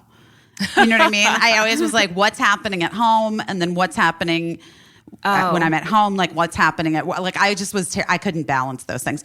Wait, did you guys watch Val yet? The documentary about Val No, I Kilmer? haven't watched it yet. Is it great? No. You guys? First of all, you know I don't finish anything, right, Caissie? Because I like get too tired and then I'm like, I'll finish it tomorrow. Yes. So I'm not finished with it yet, but I will finish Val because it is stunning. And Mare, I feel like you're going to have like a reaction because you were just around in that era, and you'll know so many. He kept like, he has videos of everything, Wow. Wow. and it's beautiful. It's beautiful. And like my heart fucking breaks for him. And his son, Jack, is so incredible, and his daughters. I mean, it's just like, it's a really, really fucking beautiful movie. And it's really beautiful about like what it means to be an actor and what you're trying to do and what you want to do. And I just like, I've always loved Val Kilmer, but I am like, just my heart. I didn't know that he suffered. I didn't know he was having medical issues or anything like that. And then I saw the thing and I was like, oh my gosh. And then just from the trailer, it just looks so beautiful. And, you know, it is crazy. During that time, there were no cell phones. There were no one I did have a camera I used to walk around with. And I did get a video camera for my birthday when I was in college. So I have like lots of video footage of Matt Damon went to college with me. He was like my best guy friend at college. And I have tons of videos of us like playing around because that's when like videos, when we first got like a video camera. It's amazing. Yeah. I put one up once of us doing The Hustle on Oh my together. God. That is hilarious. And he was cool with it? Well, I mean, we were, this is like a million years ago. We were Who put that picture of Rami Malek up? They were like friends in high school, and then he asked her to take it down. Really? Who's Rami Malek? Rami Malek is the star of Mr. Robot, and somebody was like, "Here's Rami Malek in high school," and he was like, "Can you please take that down?" Oh. Well, And if you everyone post was an ugly like- picture. I think I don't think it was ugly, but but the ugly is in the eye of the person tagged in the photo. Yeah. Wow. Yeah, Casey. no one asked. No. That might be on the t-shirt too. Yeah, but you're right, Busy. All that era, that time, and the things that happened back then, and because there was really no craziness, and when you went to a premiere back in the day, they were like, "Oh, you got a ticket to premiere." I'm like, "Oh, it's a free movie. I'll go with my friend." And like, no one got dressed up. There's pictures of me on the red carpet just in overalls. Right. Well, there weren't stylists. People don't understand. There were no stylists. You just went. Yeah, you wore what you had in your closet. Right. Occasionally, if it was like a movie you were in, you might buy a new dress. But that was like, I mean, I remember buying a special outfit to wear to the White Chicks premiere, and I like thought I loved the dress, and it was the first time I ever had professional hair and makeup done for an event. So this was like 2003, I think, but I didn't know how to tell them what I wanted, and I look insane. Like I actually it is a fucking wild look. Like I hated it, but like I didn't know how to do. Oh my God. No, it was just like hair and makeup people. I went and bought this like put together this like vintage outfit, but I didn't know how to like explain to them what I had envisioned for my hair and makeup. So I tried, but then they just went for it with something else, and it is. I'm gonna have to send you guys both the picture. Oh my it God, is dying to see. Truly insane. The look is not great. Not great, guys. But yeah, so we met on Dawson's Creek, and I mean, I do feel, Mary, one reason why I'm so, happy to have you here is one, because you're delightful. Two, because I've known you for a million years now, it feels like, and watched you long before that. But three, I feel like the things that we discuss on the podcast in our interviews about like pivoting and taking when things don't work out and you turn a different direction. Like, I feel like you own that space. I feel like you have a lot of pivots. There are a lot of pivots. I mean, right. Well, I started, I'm from Los Angeles. I grew up in Malibu. I started acting when I was a little girl because I went to elementary school with, did you ever see Little House on the Prairie? Yeah. Of course. There's Mary and there's Half Pint and then there's the little Carrie. Yeah. Yes. Well, little Carrie was twins and she went to elementary school with me and I slept over at her house one night. And when I came home, I was like, Mom, I want to be an actress. And then she was like, well, you have to take acting class and this and that and da-da-da-da-da. And so I started acting class. I met her agent and she signed me right then. And for me, it was very easy to break into the bit. It wasn't there. I didn't know anyone else in the business. I mean, other than them. And so then I started, but like my family's a professional family. My dad's a dentist and we're, just academic sort of family. And to go into acting was kind of a strange thing. My parents were like, well, you have to get good grades and you have to be nice and all that. And then I was working and it was great. And then I, like right at the height of my career when I was like being off, I did The Journey of Natty Gann and then just got offered everything after that. And so, yeah, like you said, Dream a Little Dream and A Night in the Life of Jimmy Reardon. And then I did a movie called The Kiss. And then I was 18 and I went to college because that's what you do. That's, in my family, that's what you do. It wasn't like, well, I'm doing great. I'm going to just keep doing this. Right. And so I sort of stopped acting for 4 years and went to college. But then as soon as I was done, I was like, okay, I'm back. But then after being gone for 4 years, people are like, wait, who are you? And you're like, what? How can you, what? And things were different because then it was like Fox, the network started while I was in college. And so there were more shows. There were more networks, more shows.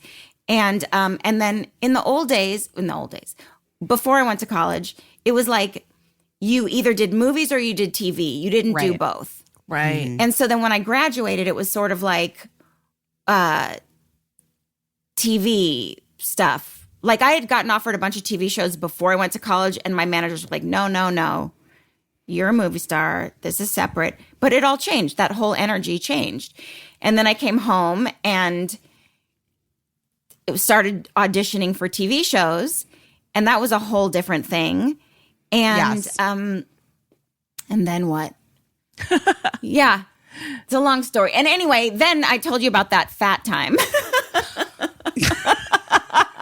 The fen years. And they were great. I was working constantly, looked amazing. Damaging your heart by as the days were. Yeah, but then like around 2009, I don't even know what was going on in my life around then, but it was kind of slow acting wise.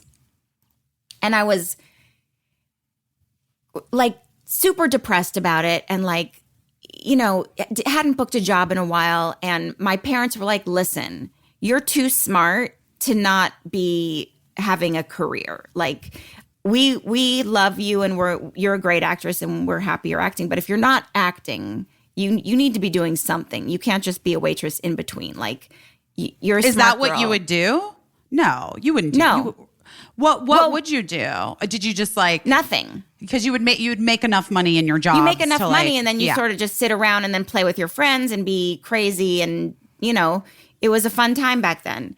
But you can't just do that all the time. And I was getting like blue about the whole thing. And my dad's like, even one of my best friends wrote a song about me. My friend Nika Costa is a singer, and there's a song that she wrote called Can't Never Did Nothing. And it's the name of her album, Can't Never Did Nothing, because it was a saying that her mom used to say to her. Her mom's like from the South, Nika, can't never did nothing and neither did couldn't. And so it was, and part of the song is like, you're sitting around waiting for your checks. You got to get off your butt. Like it's a whole thing. And it was directed at me. And I was sort of like, tough love situation. But I was like, okay, I need a change. And so I still was acting, but I went to Pepperdine Law School to get my certificate in mediation. There's a thing called the Strauss Institute of Dispute Resolution. And when I was at college, I studied psychology. And I had my degree from Harvard in psychology. And then I was like, what can I do? How can I put this to better use? I'm really good at mediating people. I'm like always calming people down, always like changing people's perspective. And so I did. I went and I got my certificate in mediation.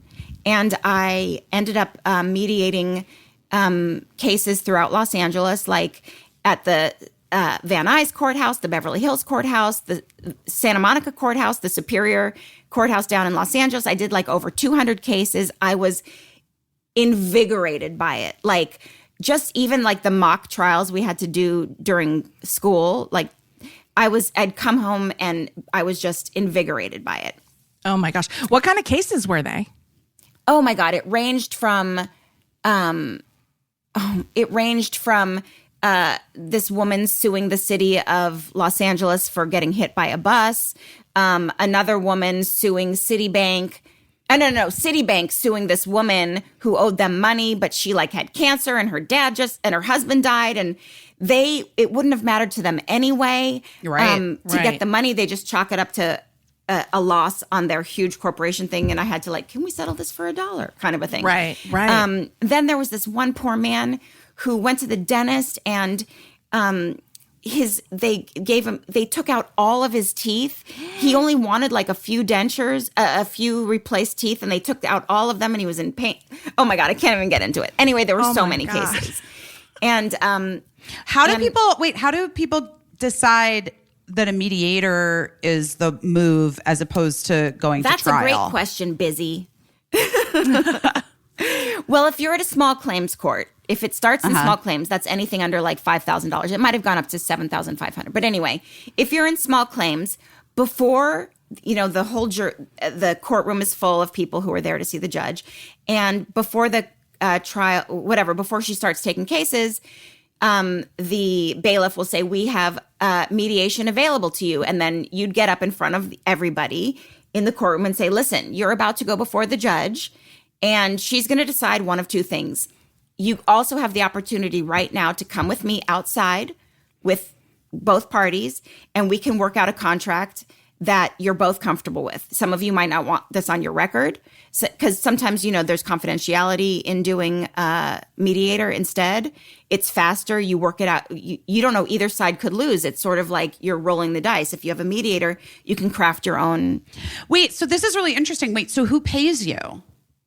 Oh, nobody. I did it as pro bono. What? Wow. Yeah.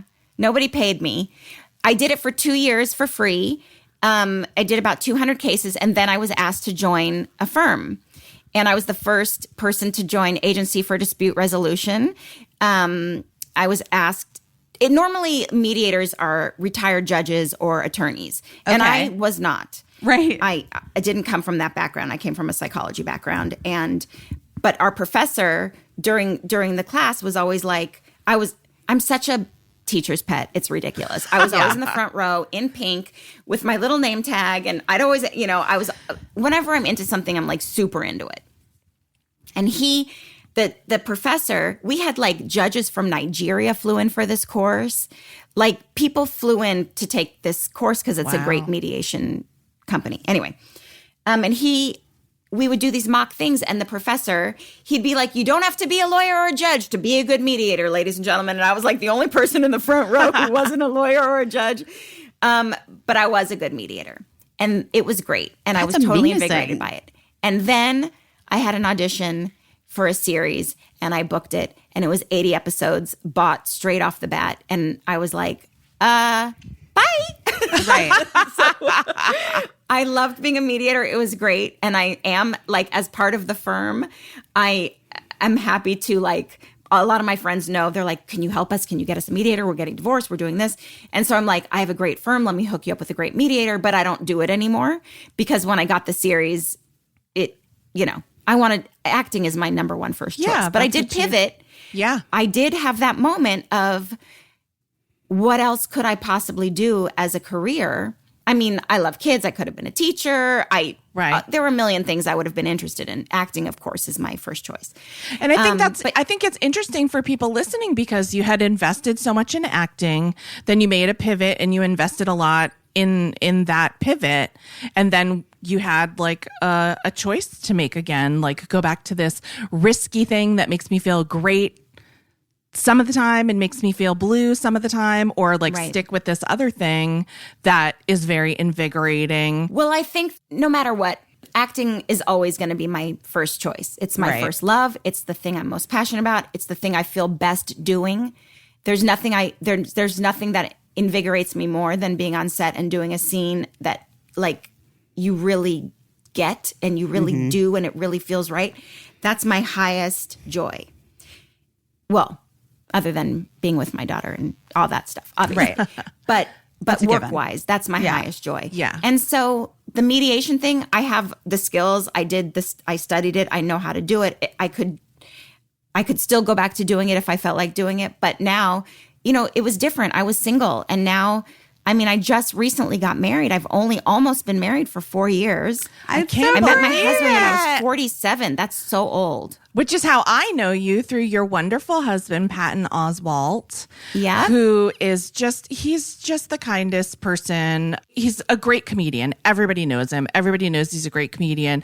But it doesn't surprise me that you guys met and fell in love at 47, because anyone who gets to know him a little bit loves him. He's so supportive of other comedians and writers, which is how I know him, because I didn't know him at all. And then he started to share things that I was writing online and just being really kind and supportive. Oh, he loves when he finds someone else interesting or talented. His whole thing is, and it's very simple. We both have this quality. I love it about both of us. We are very much the wind beneath people's wings. Yeah. Like if I see someone that I think is brilliant, I will do everything in my power to help that person succeed. I used to be on the red carpet with like my friend Nika when she was just starting out. And people would be like, Meredith. And I'm like, get her picture. This is Nika. She's going to be a huge star. And I would do stuff like that for so many of my friends. And yes, Patton does do that. And he is artist's artist. Like he loves good work and he loves good people. But that was another pivot, Busy. Major. Because I was used to being single for 400 years. Yeah. And I remember like having that lunch with you after the library thing, and all of our kids were there, and you were so great with the little kids. And I was like, Meredith, you need to have kids. And you're like, oh, honey, that ship sailed. Oh, babe, I'm 45 or whatever at the time. You're like, that wasn't in the cards for me. I'm just like going to be a great aunt. And I'll be like, whenever I see your kids, I'll play with your kids. And I was like, well, I was straight up anti-mayor extraordinaire. There's even a hashtag on Twitter, hashtag anti-mayor extraordinaire. And it's me. Well, my sister has 4 girls that are like my babies. And then I would babysit all my friends' kids. Like my friend Michelle, you remember Buster? Of course. Michelle's like, we got invited to the Dom Perignon thing in, I think, a champagne thing in Paris for a week, and we're going to stay at this castle. Can you stay with Buster for a week? And I was like, yeah. And it was everybody's like, oh, are you in hell? I'm like, this is the greatest week of my life. This kid is the cutest thing in the world. We're having the best. I just love kids more than anything. I know you're really great with them, and you have just like a natural ability to like hang with kids that a lot of people don't have. I mean, no, that's true. A lot of people don't have are that. like, I don't like other people's kids. I'm good with my own kid, or I don't want kids at all. But also, I love the kids I love. Right. Like, I don't love every kid. Some kids are annoying. It just so happens that the kids in my life happen to be magnificent. And so it's literally my greatest joy. I said acting is, but truly, like, being with little ones is my greatest joy. And so, yes, I was very much okay with being like, you know what? I've got my best friend's kids. I've got my sister's girls. And I am anti-mayor extraordinaire. And I have got all these kids who love me, like truly love me. Not just like I go for an hour and hang out with them and leave, but like they're like very much a part of my life. Yeah. And so I was okay being single and not having my own child because I felt like a deep connection with so many kids in my life. And then I met Patton, and you know, for years I was sort of like, where's my guy? Where's my guy? Is he married? What's happening? And like, sadly, oh no, I'm going to start crying. But like, he suffered a terrible tragedy, and he was married before, and he lost his wife. And Alice was only 7 when her mom died. I know. And it was crazy because, you know, I've always wished, I'm just going to start crying. It's okay.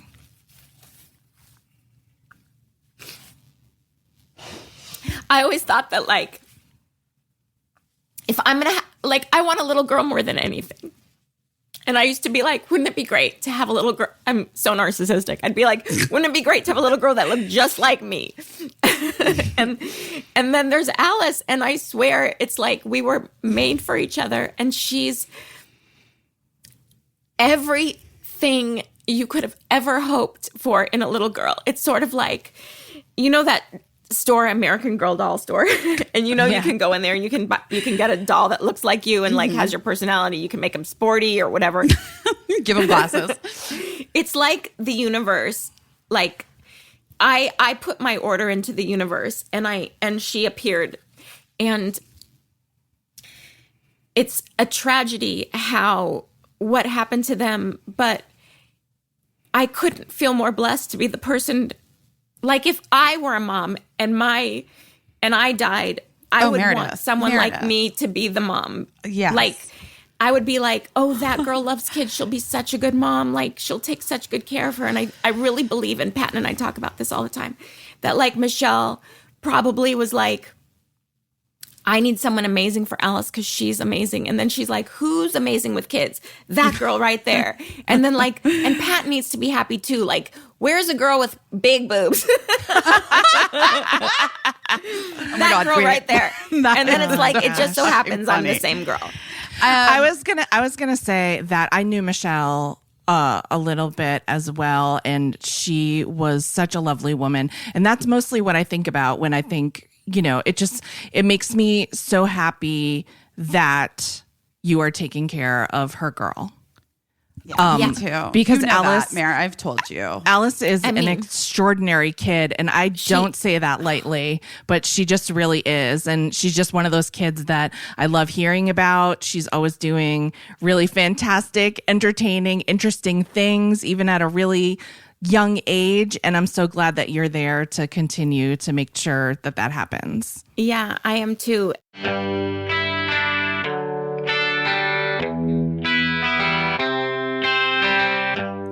Vizzy, vizzy, vizzy, vizzy, vizzy.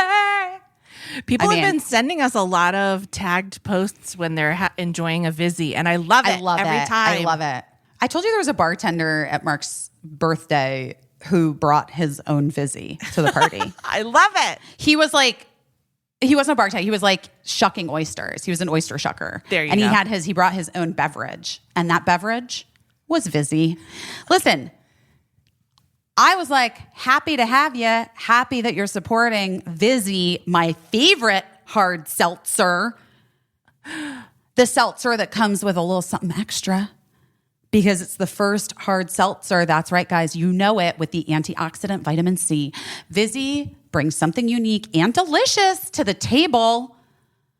And you know what? It's the summer still. It's hot out, guys. It's warm weather. It's patio season. It's Leo season. It's Leo season.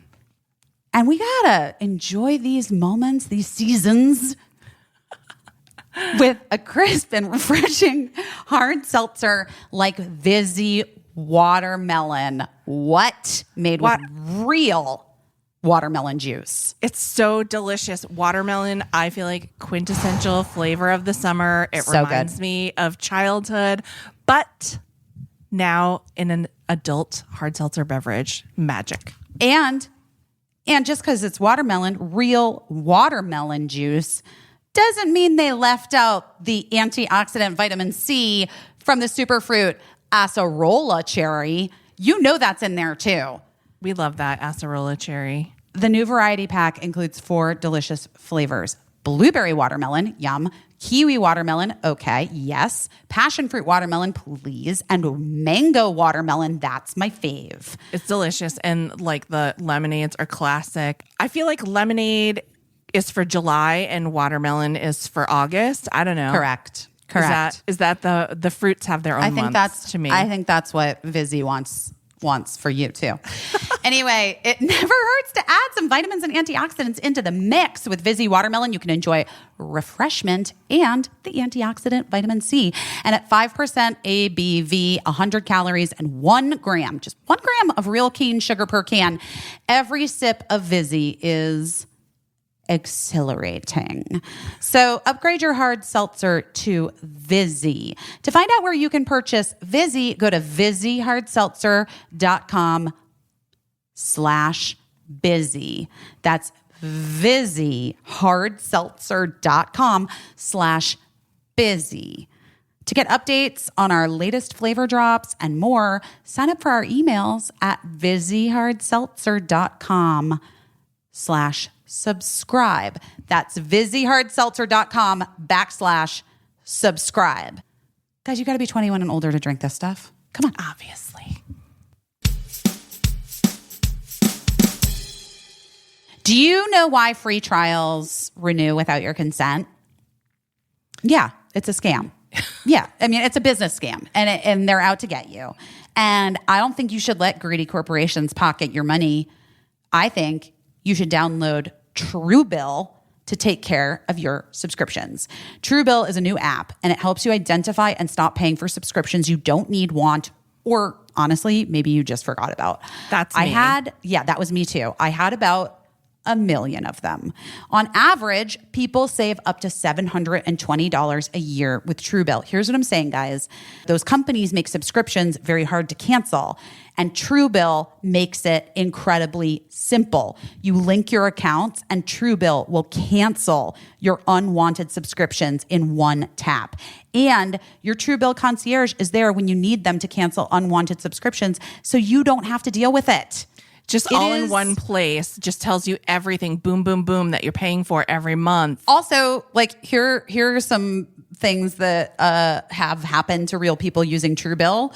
A woman found out that her ex was still using her Netflix. Yeah. Oh my God. And then, bye, sir. Also, Truebill helped me renegotiate my cable bill so that it was slightly cheaper. Well, that's what I was going to say too. I was paying so much for my phone bill because I legit had not updated my subscription since 1999. Right. So, guys, take control of your subscriptions with the new free Truebill app. It helps you discover hidden unwanted subscriptions. It cancels them with just one click. I mean, that is pretty amazing. Could be simpler. It could not be simpler. So don't fall for subscription scams. Start canceling today at truebill.com/best. Go right now. Truebill.com/best. It could save you hundreds a year. Truebill.com/best. It's so funny because when Patton and I, we met on a text thread. My friend Martha Plimpton had invited 15 people to her house for a dinner party. And it was on Facebook. She invited on a text thread. So you could see everyone who she invited. And everybody went except Patton. And I'd never met him before. I didn't really know who he was. And the next day, I was like, Martha, best dinner party ever. And then to Patton, I was like, dude, you missed the best fucking lasagna ever. It really exceptional lasagna, noteworthy lasagna. And then he happened to be online right when I said that. And he DM'd me back and he's like, oh man, I was supposed to be there. And we ended up being online at the same time. And so we were just texting back and forth on Facebook. And then we ended up just texting for 2 hours. And then at the end of it, he was like, that was fun. Same time tomorrow? And I was like, okay. And literally my mom used to say to me, you're never going to meet anyone at home in your pajamas. And I was literally at home in bed in my pajamas texting with him. And for 3 months, every single night for 3 months, we texted for 2 hours every night. And so cute. At first it was just we were talking about Trump. And then at one point he posted a picture of Alice and I was like, I think your daughter is the same age as my niece. Easter was coming up. I was like, I know I'll help you figure out what to do for Easter. And then I was like, I'm so sorry that you lost your wife. I'm so sorry she lost her mom. And it started to get serious. And then he said, I don't know, a month or two into he's the loveliest man in the world. And totally. And at one point, he said something we were talking about a movie, and I was like, oh, yeah, that actress is beautiful. And he's like, you're beautiful. And I was like, oh, shit. Oh, God, does he think I'm flirting with him? Oh, no. Oh, God, I'm a terrible person. But wait, I think I love him. And then I had lunch with my best friend, and I burst into tears. And she's like, why are you crying? And I said, because I think I love him. And then she's like, why are you crying? And I said, because I'm going to meet him and I'm not going to like him. I'm a bitch and I'm not going to like him. And you really thought that? Oh, Busy. I wasn't at the beginning wasn't flirting. I just thought he was a cool, fun, interesting guy. Right. But then you had this is actually, I think this is a good point because I do think I had this conversation with a friend of mine once who was having a really intimate relationship, but they'd never spent any time in person together. And I was like, well, you got to smell him. Exactly. You can't, I'm like, you can't listen, I appreciate that you're having this really deep emotional thing, but unless you meet the person in person, smell them, you exactly. can't, you don't fucking know. You don't know. And yeah. I was so worried because I really did about 2 months into it. I was like, I love him. And I have gone on more dates than anyone in the history of America. I've been on more because I'm 47. I was 47. Everybody was like, you're great. You're a Harvard grad. You've got this. You've got that. You should date him. I went out with everybody. And I dated every musician and rock star and actor and, every drug famously. Addict, all of the crazy ones. And the best ones, some might argue. Now I have to Google. Listen, I don't think it's online because I'm a private person, but let's just say we stick with the Grammys and the Oscars and the gold medalists. We're not scraping the bottom of the barrel. So anyway, I was just very concerned that I would not be attracted to him. And I was very concerned that like, oh God, he lost his wife and now I've taken him down a rabbit hole of goodness and I'm going to crush him and I can't. And I just was like anxious before meeting him. And we finally ended up meeting and I saw him, we met at Shutters and I saw him sitting in the lobby, like his back was towards me and I went up behind him.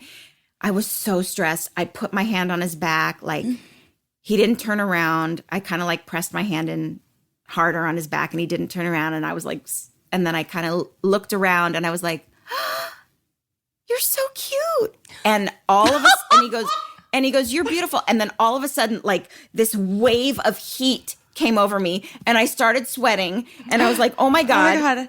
And you got a hot flash from him. He gave you a fucking hot flash. Yeah. And then we fell in love. And then I met Alice and that's a whole other amazing story. Oh my God. I don't know how long your podcast is. I mean, it's 3 hours. It's up to literally several days hours. long now. I love that. And I also like, it's so interesting that you said, I also like, had spent time with Michelle and Alice and Patton, like when I first heard from Steve A.G. that you guys were dating and I started crying and I was like, it's fucking perfect. It's perfect. I'm so happy. Cause I also, Alice and Birdie are of the same similar. age. Yeah, they're the same age. Yeah. And like we had been on vacation with them in Hawaii and like we did ended up on a lot of school tours at the same time. And I just was so like, it just felt so perfect. Yeah. Perfect. It's so interesting because I did not know Michelle, but once I started kind of thinking maybe Patton and I might like each other like that, I was like, I'm just curious about her. Like, what kind of girl was she? And I looked her up on Facebook. And she and I have 12 mutual friends. Oh my God. One of whom was my best friend since 7th grade. Her name is JJ. And I called JJ. I'm like, you know Michelle? And she goes, oh, she was my best friend out of college. I was like, wait, what? And she's like, yeah, she was my best friend out of college. I was like, how did I not know this? And then I said, well, what is she like? And she was like, she's like one of us. Listen, I went to an all-girls school, and so I've never really been – I know there's the trope of girls don't support other girls. Mm-hmm. I know that exists. Right. I never experienced it. I have the most magnificent, supportive, loving, brilliant, kind friends. And so when JJ said she's one of us, it's like she's a Westlake girl. She's a girl who supports other girls. She's a smart girl. She's a good girl. And when she said that, I was like – amazing. He likes good girls. And I was like, and she was a good girl. And when I say good, I mean just all those nice things, and then suddenly I fell in love with Michelle. And then I really view our relationship as like a tag team situation. It's sort of like we talk about her all the time at home and we joke about it too. Like, whenever I have to say, Alice, you have to do this, you have to do that. I was like, listen, I got the hard stuff. Your mom got cute, adorable Alice, made you have the cutest personality. And then she's like, I'm out. Mare, take the hard stuff. Go. And then Patton's like, oh yeah, she's just sitting up there with Truman Capote, having tea, reading and writing all day long. And I've got to deal with the adolescent part. And I'm like, sometimes I'm like, thanks. I know, teen years. Here you go. But we're definitely a team. Because there are times when I'm like, Alice, I'm like, look, I want to be the fun mom. I want to be the cool, fun mom. But I also have to answer to her and do this right. So you have to do this stuff. So don't. And she's like, no, I know you have to do the mom job. I'm like, yeah. And I'm her mom. And she calls me mommy. And Michelle is also her mom. It kills me. Of course. When we are on, I post a picture of her on Facebook or something, on Twitter, Instagram. And I say, oh, my baby, da-da-da-da-da. And then every now and then there's that troll that's like, how dare you call her your baby? You're disrespecting the legacy of Michelle. I'm like, dude, you don't fucking know what goes on in our house. First of all, Michelle is her mom too. Yes, of course. And these people, I mean, it's wild. People are dude, there's no other mom. Wild. Yes. Yeah. I'm her mom. I'm raising her. And I feel ownership of her because she's my everything. And she's Michelle's everything too. We just sharing her. Yeah. So, yeah. Anyway, Michelle's awesome. I never got to meet her, but I do know that everyone loved her, and I know her sisters, and they are awesome. That's great. Yes, I think amazing. Yeah, I think that you probably know her better than most a lot of people. Yeah, Yeah. I would say that that's probably true as well. Yeah, it feels like that. Yeah. Okay, and so that's a major life pivot at 47 to like, girl. Then all of a sudden you're like, wait, and now I guess I'm getting married. I'm going to get married, and I'm going to I have a child now. Oh my God. I'm going to be a parent. But you were like, honestly, obviously ready for it. You jumped the fuck in. You jumped I jumped in, and it just felt immediately right. Like there was it didn't feel like a transit. It didn't feel like some weird transition. The only weird transition for me, like I jumped right into the mothering because I've been an auntie for so long and I love kids more than anything. So I know how to do that. And she and I are peas in a pod. Like I'm obsessed with her. We are so connected. We're great together. She's just like my heaven. So that was easy. What was weird was like after living alone for so long, if I ever had company over at my house, I'd be like, what can I get you? I'll make an hors d'oeuvre plate. Let's sit outside and have wine. Like I was giving the person who'd visit me full attention. And then when I had to live with Patton, I was like, okay, let's do that. And I'd like give him my full attention. And then he'd be like, all right, well, I need to go work now. And I'm like, well, what am I supposed to do? Like we're together. How? Like, I didn't even know how to live with someone. I'd never lived with anyone. Right. No, it was so weird. Oh, my God. That is really weird. I was sort of like, I felt like trapped a little bit. Like, well, I live here. What am I supposed to do? And I kind of couldn't do anything because there were people in my house and I didn't know how to. It was really weird for me at the beginning, just living with someone. Can I tell you that I have never been single and have never lived alone in my life, and I feel exactly the same way. Like, I'm like, I can't, like, what am I supposed to do when you're here? Like, I think that's a really interesting, good point that sometimes it's hard to know what to do with yourself existing in a space with other people. And you really have to figure it out because it makes shit weird. Right. Because, if you were with people, like, you're supposed to do stuff for them. Like, you're supposed to, and then people are like, I have my own thing. I have to go do the thing. Right. So I just got used to it. I don't know. I just adjusted. I don't know. I just adjusted. I mean, Patton is a weird dude. He is super, he's a writer, and he is also a little bit of a guy who loves, and he used to tell me this about him and Michelle all the time. Both of them really love their solitude. That's the word Patton kept telling me. We love our solitude. We love our solitude. And I'm like, well, okay. Okay. So, and it ended up being great because I was single for so long. I still go to my best friend's house. I still hang out with all of her kids. I'm still doing all the stuff I did. And he's just, home doing his thing. So perfect. I think that's interesting. It's like anytime you're in a new relationship, I would say anytime, lots of times in your life with people you're in current relationships with, like the dynamic has to shift, and it's almost like you have to learn how to speak a new language, Yeah. And like you're just like, well, wait, I don't know how to speak this one, so will you just be nice to me for a second while I figure it out, because I might be bad at it for a minute, like I might not know how to give you that space or whatever, like yeah. Now it's been almost 4 years. I'm like, bye. You need to go be by yourself. Bye. Bye. Have fun. Have fun. Bye. Fun. I don't get it. God, that's so wonderful. And then now you guys have your podcast together. How's that been? Oh my God. Working together. Yes. Wait, Busy, your show is about pivoting. I want to say something about Yes. it. The coronavirus, I'm sure, really made a lot of people have to pivot their lives. Yes. You know, living with people, being away from everybody has their own thing. Mm-hmm. And shockingly for me, and I guess I've been wanting to do this my whole life, and I don't know how this happened. It kind of fell to me. But at the, like, right before coronavirus hit, a friend, my writing partner and I sold 2 shows.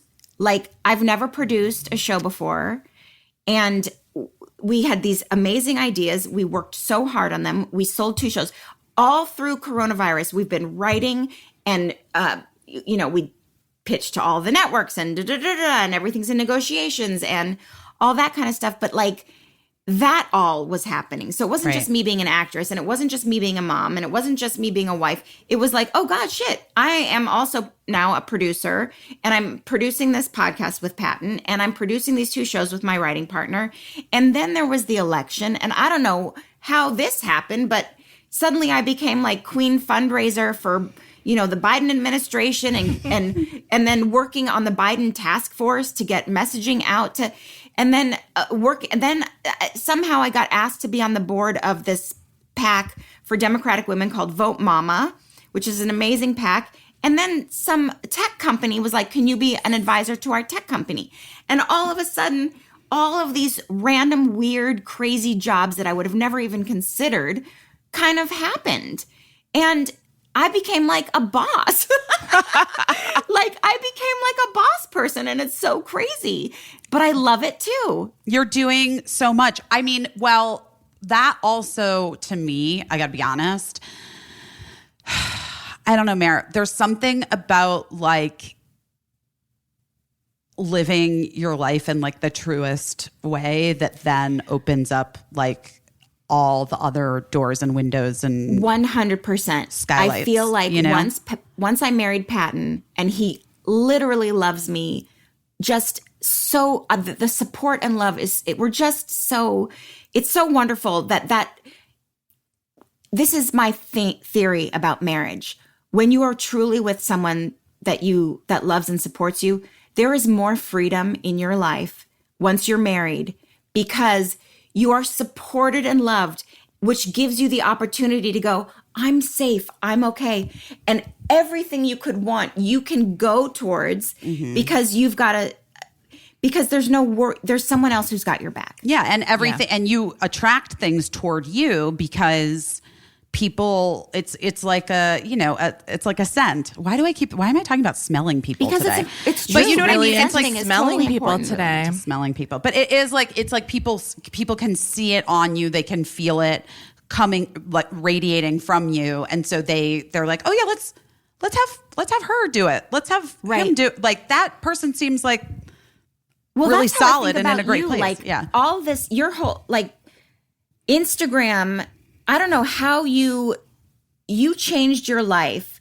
Like, I don't know all your business dealings, but it seems to me that you have this, you're such a unique individual, and you were just being your own true self. And then suddenly it's like, this girl has this authentic thing, and all of your life kind of exploded too. Like the podcast, the TV show. And then from that, like, even you were even saying, you know what? How do I feel about acting? I don't know. What do I want to do? And then all of a sudden, again, because you created this thing for yourself, then it's Girls 5 Eva comes at you, and this comes at you, and it all just happens again. Yeah, it's really, my therapist and I talk a lot about being open, guys. A lot about being open and just allowing yourself the freedom to be specific in what you want and what you think is right for you and your life. I have to be really honest, Busy, your Instagram stories, sometimes they're silly, sometimes they're poignant, whatever. Whatever they are, they kind of give everybody else, you are so confident in who you are, in your foibles and flaws too. Like, you're like, guys, I have a zit on my face, or whatever you do. Little things that most people try to hide or not point out. And you're very open and authentic in such a way that you have allowed the people watching you, at least me, to be like, to give them the freedom and the okay to go, you know what? You're going to be fucking adorable whether you have 20 zits on your face or whatever. You are adorable if you're sitting there crying about a stupid TV show or whatever it is. Your truest self and every single flaw and achievement is so great and it's so real, and everybody else can just go, I have permission to be my best self, even when I'm my worst self is my best self, because it's true. Oh my I don't gosh. know. I think it really changed a lot of people's lives, Busy. I know that's really weird nice. to say, but No, it really it's is so true. nice. It's I mean, nice. And I think that's why appreciate so many things, again, then fell into your lap again. Like, you're like, I'm going to put this on the back burner. Just like for me with the acting thing, when I put the acting thing on the back burner and I focused on mediation, I was so energized by it that whatever that was must have, that energy totally must have drawn translates. good energy. Yeah, I think it does. I think it totally translates when you're like excited and when you just sort of like let some things go out of your control or stop letting. Oh, you know what? I had a really interesting conversation with a friend of mine yesterday who was really upset about a past relationship and really upset. And like information that they found out about this past, whatever. And it's way in the past, and like they're like over it, like don't want to be with whatever. And I was just like, but see, this is the power. Like you're still allowing this thing, this to have a hold on you. So like that's the thing that you have to shed. Like you have to once you fully like let it go. I know it's hard, but like that's when the rest of this shit is going to open up for you, because you can't It's like so hard hold to- so hard onto things.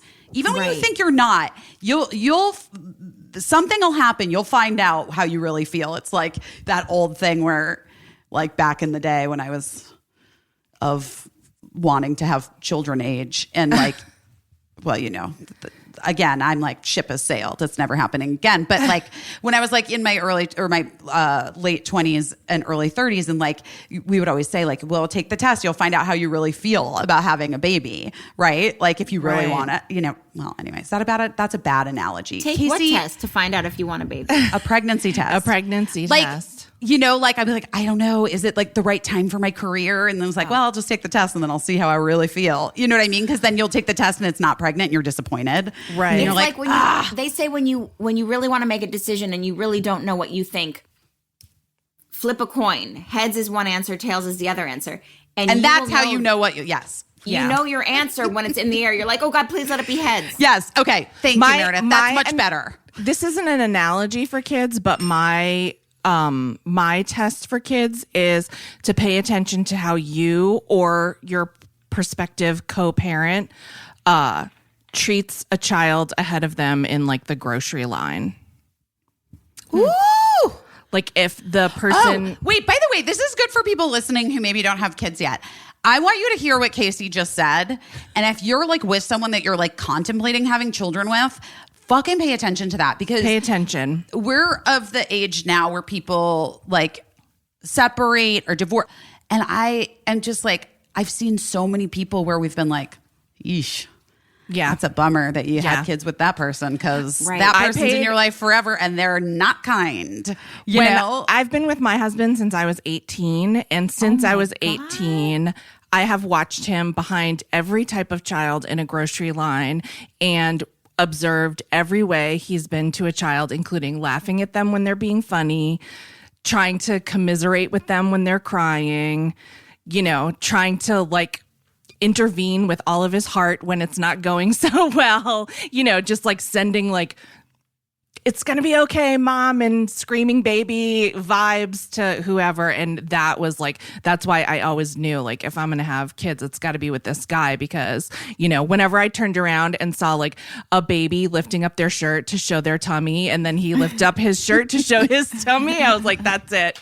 That's my it. God. This is That's the sweetest thing. Man, I bet gotta have- Patton's really nice to kids at the grocery store. I bet you he is, isn't he? Meredith, Patton. He's nice to Patton. everyone. Yeah. Patton is the most incredible. He's the best dad I've ever seen in my life. I've never seen anyone who adores their child more and is amazing to other people's children and is funny with other people's children. And So how sweet. did I get so lucky? So sweet. When Busy and I were doing the upfronts for Busy Tonight, that's like a thing where, you know, you go and you like try to gas up the TV show that you're going to make or whatever. We went to Radio City Music Hall and Busy had to go and like be on stage, and all of the talent was being held in this like underground place under Radio so City weird. Music Hall. And I was so nervous because it was just weird. I was like the only person in this like underground cave that wasn't a celebrity. And I was just like, I just really want to sit down and have a drink. And then I saw Patton and he was like, oh my God, come here, come sit with me. And then he was like, and really just like, he read how nervous I was. Yeah, he could tell, and he like totally put me at ease, got me a drink. And then he was like, I have to actually go do something, but come here. This is my friend Christian Slater. Christian, sit with her. And I was like, sit with her. Yes, obviously this is Christian Slater. I love how he's like, meet Christian Slater. And then Christian Slater was so adorable and nice. And I was He's like, also lovely.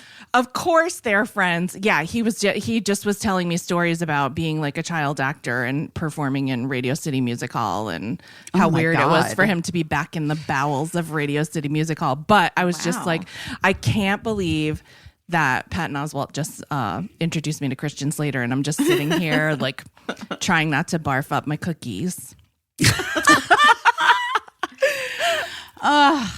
Yeah. Well, the universe like will provide, and sometimes it is Patton Oswalt offering you a seat, and sometimes it's him offering you his child. hand in marriage his hand in marriage. and child, and then sometimes. But so, how's the podcast going? The podcast is great, although I have to say, it's just the two of us. Like, we don't have guests. Yeah, it's you and Patton. It's called Did You Get My Text? It's called Did You Get My Text? Please subscribe. Please download. It's called Did You Get My Text? Because, and truly, Patton and I really do, like I said, he likes his solitude and he likes to be in his little cave. He's like an indoor person. Like, he likes to watch movies and he likes to write and he likes to be in the dark bowels of hell. And I like to be in the sunshine and outside, and we're totally different people. And we text often, all day long. We don't really get to talk to each other very often during the day. And so we text all day long, and then the podcast gives us an opportunity to sit down and actually have a conversation about the things we've been texting each other. So I love it's that. great because we do need to actually sit in front of each other and have a conversation. And it's great. But I do have to say, because like with tech and everything like that and having to do everything by yourself and during coronavirus and not having a studio and all those things and all the anxiety that technical things produce, we have fought so many times right before podcasting. Oh, no. And our very, like, the worst fight we got into was our third episode. And right before we did it, he's like, I don't even want to do it. I'm like, sit down, be professional. We're doing this. Just shut up and do it. Oh, my and God. We sat down, and the minute we hit record, I burst out laughing. And I was like, okay, guys, we just got in the biggest fight. And that was the best, funniest episode. And then when it was over, I was like, babe, do you see now? And we got right back into the fight again. Like, we were able to pull it together for that one podcast. Oh, and then we got my God. Groupers, Wait, I thought it was going to be like professionals. right afterwards. We just were like, you know what? Nope. That was so, no, okay. Nope, wasn't I like love that at it. all. Well, I like that you're keeping it real. That's hilarious. kept it Busy, real. maybe you and I need to get in fights right before the podcast so they'll be like extra funny. I feel like that has happened before. Not really. Maybe. I feel, and after a while, it's sort of like, I would love to have a guest come on so that they can spice things up. But he's like, no, just us. And I was like, well, I mean, it's pretty good. Everyone's liking the podcast. So nobody's like, dear God, the two of them. But Right. Like get someone else up in there. Right. get someone else to spice it up a little. But no, for it's going really well so far. Like, it's funny and it's good and it's fine. Oh, good. I love that. I love that. It is funny and good and more than fine. Yes, it's wonderful. and honestly, just like I'm so happy for all of the twists and turns in your life and pivots. And I'm so, I just love seeing you, and I love seeing you so happy. Busy, I really do. Same, and ditto for you. Thanks. And really, truly, like, I'm just so impressed by you. I'm proud of you. Like, I don't know. You're younger than me. I'm allowed to be proud of you. You're so adorable. You're like a cute little muffin. I'm not Even that though you're young taller anymore. than me. You're taller than me, so I feel like I can't just be like, you're so adorable, but you're adorable. Oh, that's really sweet, man. Thank you. And your kids are adorable, and your Yes. show is great. And it's Thank you. Thank you for having me on your show. You're welcome. Oh my gosh. Thanks for being was fun. here. It was our pleasure. Well, all right. That's all. That's how we end Hey, it. man, life has twists and turns, and you can get through it all. And yeah, you might be depressed. Yeah, it might be torture at times, but it does change, and there are pivots, and we'll all get through it. And you never know. You never fucking know is the thing. You never know. I didn't know. You had no idea. I had no clue. I mean, couldn't have seen it coming. Not and then in a million there years. you are. Well, that's being a person, right? That's being a person. We never believe you- shit until it happens to us. I know. It's so crazy. crazy. Life's weird, man. It is. And it only is getting weirder. Thank you for having me. Bye, you guys. Bye.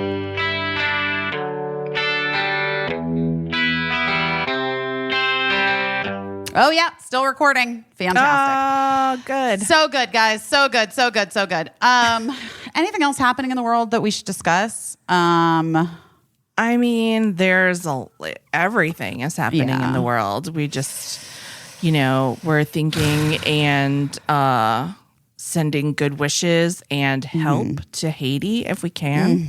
God bless. And, we're paying close attention to the situation in Afghanistan. Wait, you know how people are like keep posting these like memes with George Bush Yeah. Jr. and they're like, remember when I started this war, Yeah. but now everybody's like arguing whether Trump or Biden fucked it up or whatever. Yeah. Whatever those memes are. I think there's plenty of blame to go around to. What I was going to say, did you ever see the movie Charlie Wilson's War No. with my dear friend Colin's father, Tom Hanks? I know. Well, Tom Hanks has so many movies. So many movies. I can't see them all, but I should see it. Well, because what was interesting to me, I mean, I haven't seen that movie in a long time, and I'll have to you guys, I'm sure. I don't know. I didn't even look it up before I started talking about it, so who fucking knows? But, it really sort of hinges on Iran-Contra. Yeah.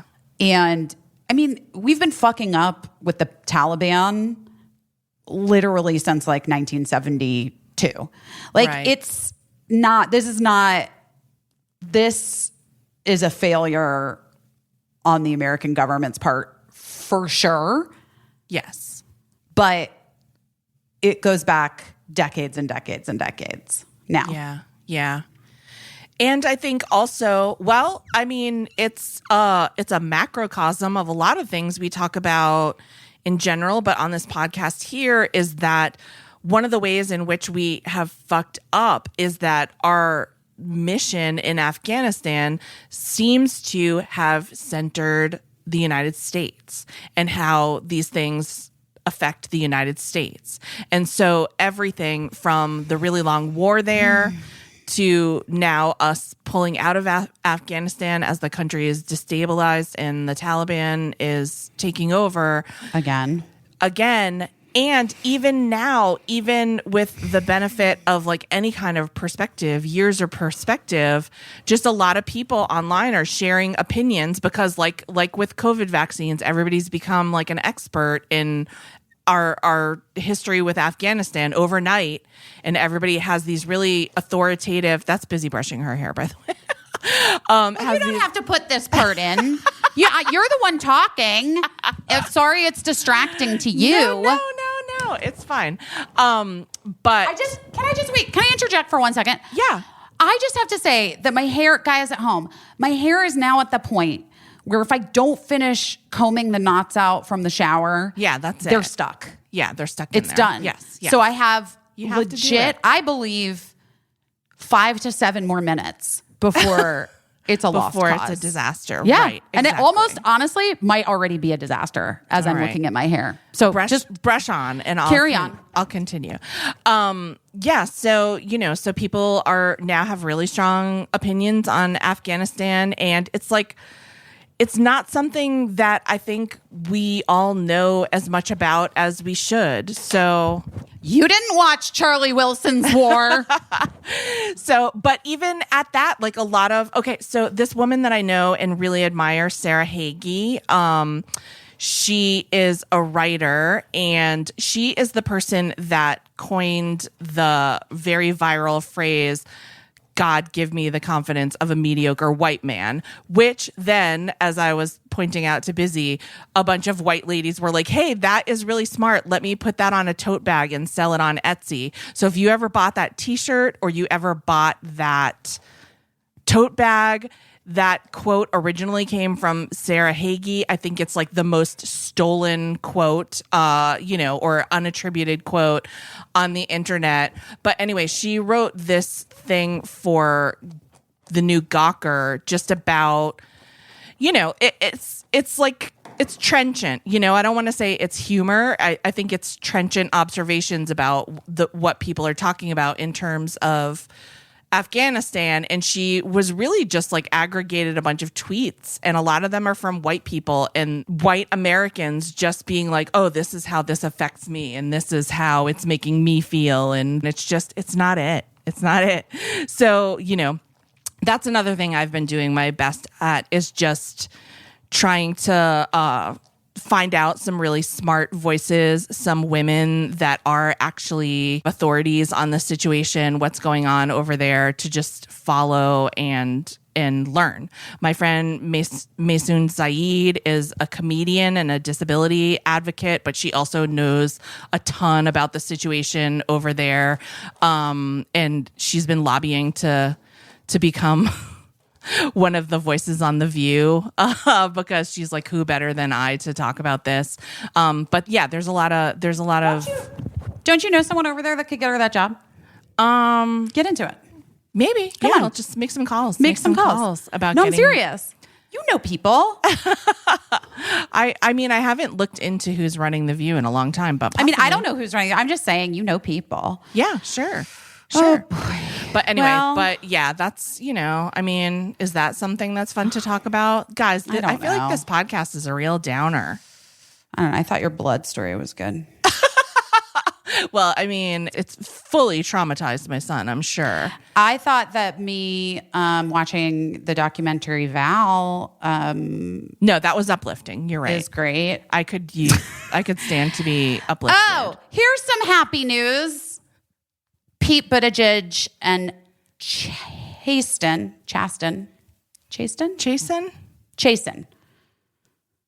Does it rhyme with T. Jason? Chasten.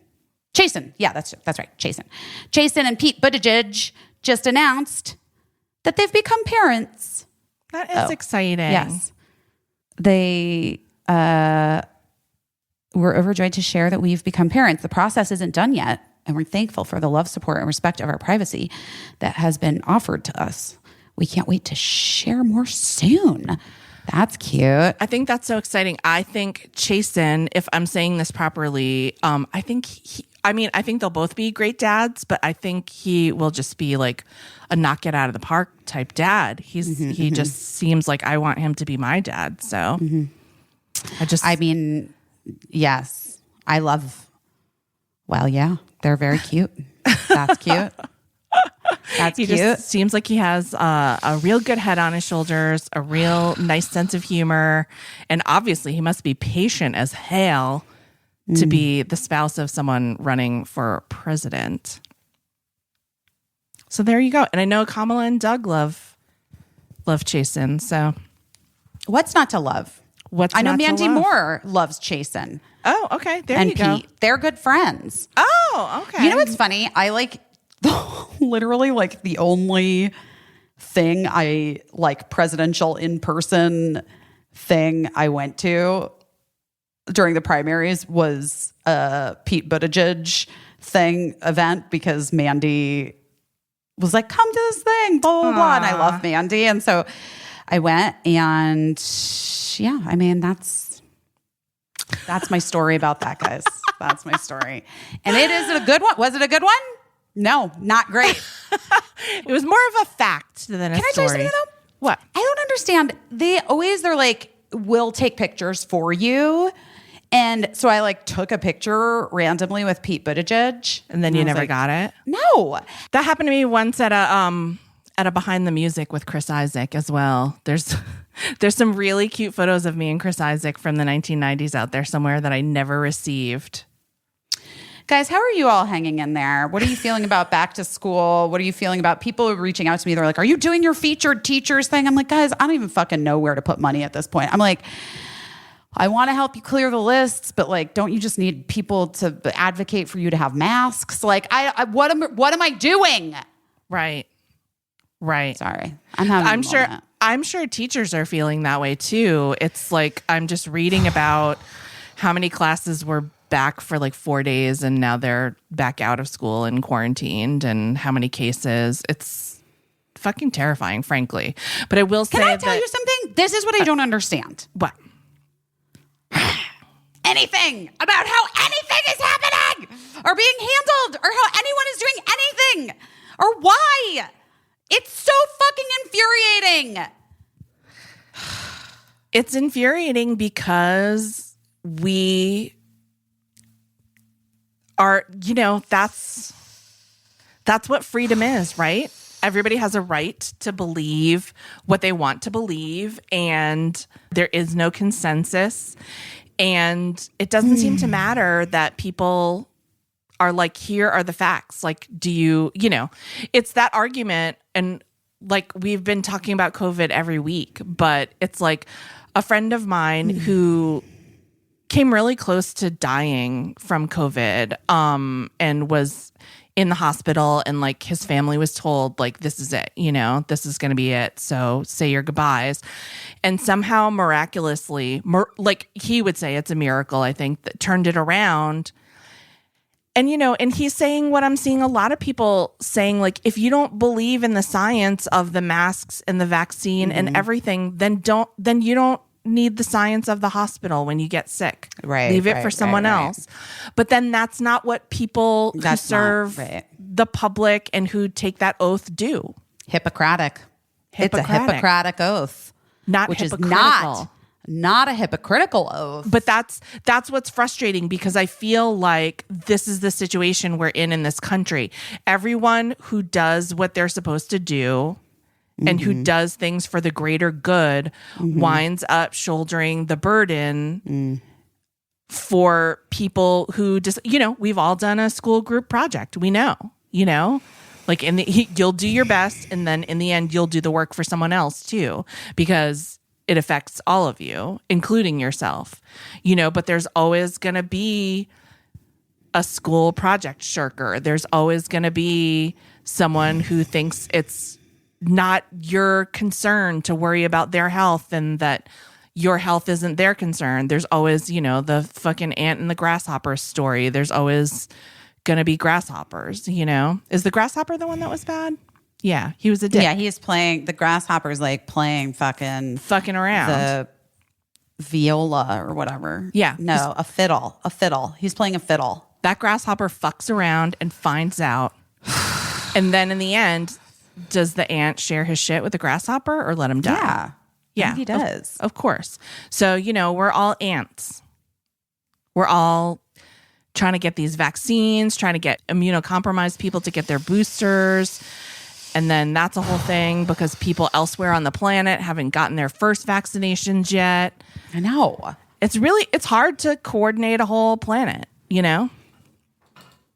Especially when people have such disparate ideas about everything. Yeah. And especially when you think like, oh my God, is this a simulation? Is it just like an alien teen is controlling all of this? Did he go to make Totino's pizza rolls? And is that why this is happening? Because he just like left us here. and chaos will reign until he comes back from his snack. I don't know. But I hope he comes back soon because I don't like the smell of burnt Totinos. And I'm like really having a hard time with it. Yeah. And it just feels, I'm so sad. It makes me, I don't even know what to do anymore, I guess. I don't know. It's really difficult because, you know, a lot of this entire time we've been telling ourselves, like, you got to celebrate the little victories and you have to, you know, we have to be there for each other and like bring each other joy. And then you get to like a week like this where you're like, oh, this should be like a joyful time for us. Like we're reaching a milestone.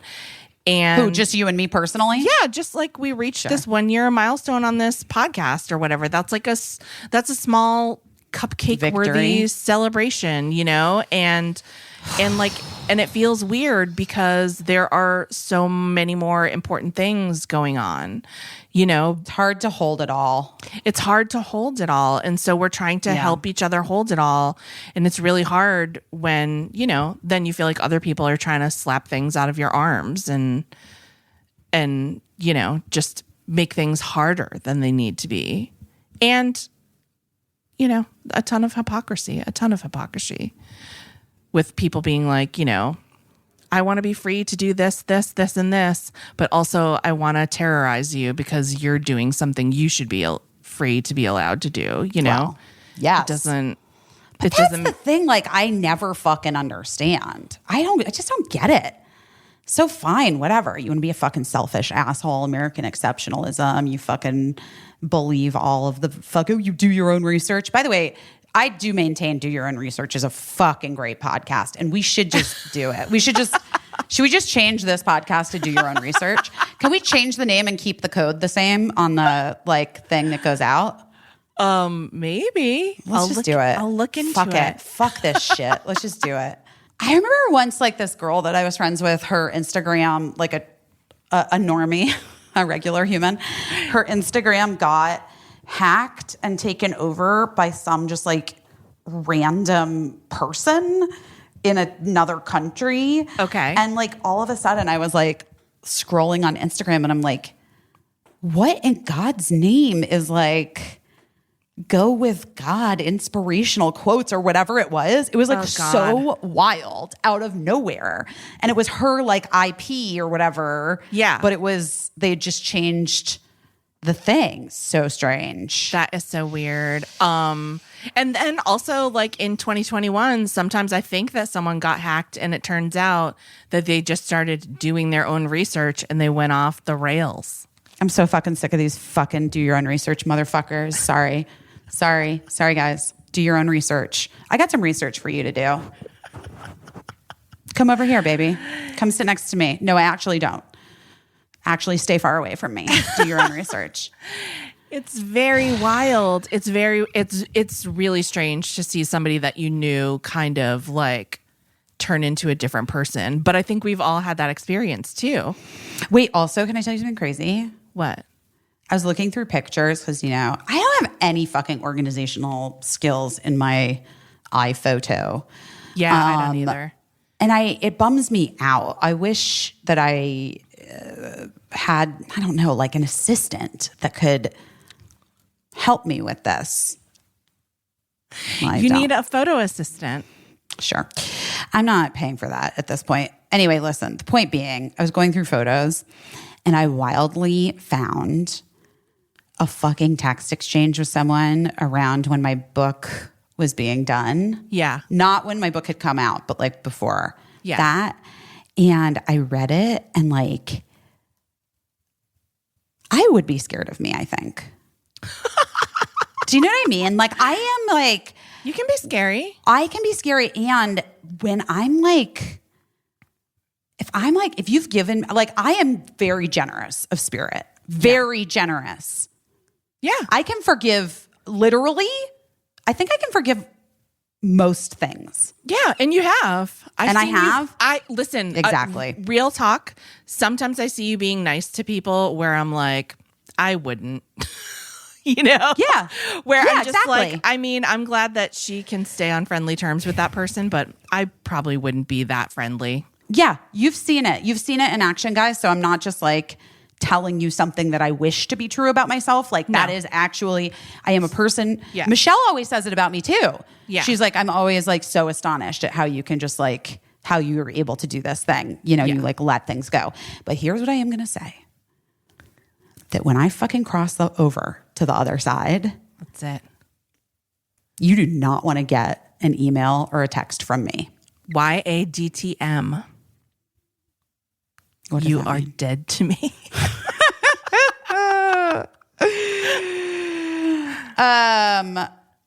Yeah. Well, no, it's not that. It's not you're dead to me. It's like, I'm going to make you feel like shit. And I'm going to eviscerate you in the meanest, like most laser specific way. Yeah. Yeah. Because I think one thing about being like very empathetic is that you know exactly what it is that you can say to Right. fucking turn the knife. Right. Wow. So you found this text exchange and it was just, Anyway, it was just brutal. it was just brutal. It was brutal to this person. Yeah, it was fucking brutal. And I was like, wow, when she's upset about a thing, when she turns that corner, it's dark days for whoever's on the receiving end. Oh my gosh. Yeah, I get that. I get that. One time, Lin-Manuel Miranda, I don't know why he was like tweeting nice things about people, I guess, that he kind of knows. Mm-hmm. And he tweeted about me that I am so nice and so full of joy or whatever, but that when I need to, I throw a very sharp elbow. And I was like, oh, do I? And then I started to look and I was like, oh yeah, I guess. Yeah. I guess. Yeah, I think we have that in common. You don't want to get that sharp elbow in the throat. Yeah, I think we have that in common. I do think that you, I think you maybe have better boundaries than I. Maybe. I mean, listen, not as many people are trying to get at me, you know? So, and there are times when I'm like, you know, I'm just going to respond to this and I'm going to respond honestly and be like, what the fuck are you talking about? You know, like, which I never used to be like that. I guess it's just something that like within maybe the past 10 years or so, I'm like, no, I just have to like, it's not doing anyone any favors to not be honest. I am a big believer in that. The thing that's like weird to me now in this moment, like post pandems, minus the fact that it's not over yet, but people are just like, Just at all, but they're just acting double like and it's worse. over. Yeah. Yeah. Is that like everybody was like, you know what we're going to really take from lockdown? We're really going to just take from lockdown that like, you know, like time is precious and like we should just like, we really need to like just reset. We don't have to go. We could just reset, whatever. And like as soon as anything opened back up like a little bit, people were like legit knocking each other down to like get at it. Do you know what I mean? Yes, I know exactly what you mean. And like, I was so overwhelmed when everything kind of lifted a little bit before the rise of Delta. I was so overwhelmed. Sounds like the new Star Wars movie. The rise of Delta. Before the rise of Delta, you know, we were trying to do some social things and I was so overwhelmed by it. But my husband had been working with the public the whole time that I kind of like abdicated social like planning to him because I was like, you're just very well equipped for it right now. And then I had to tell him like, we have to stop. Like we can't, like it's too much for me. I'm not in shape to go out to dinner or to like have people visit like every, you know. And it was so weird. And I felt like such a 50s sitcom husband because I was like, the Johnsons are coming over for dinner tonight.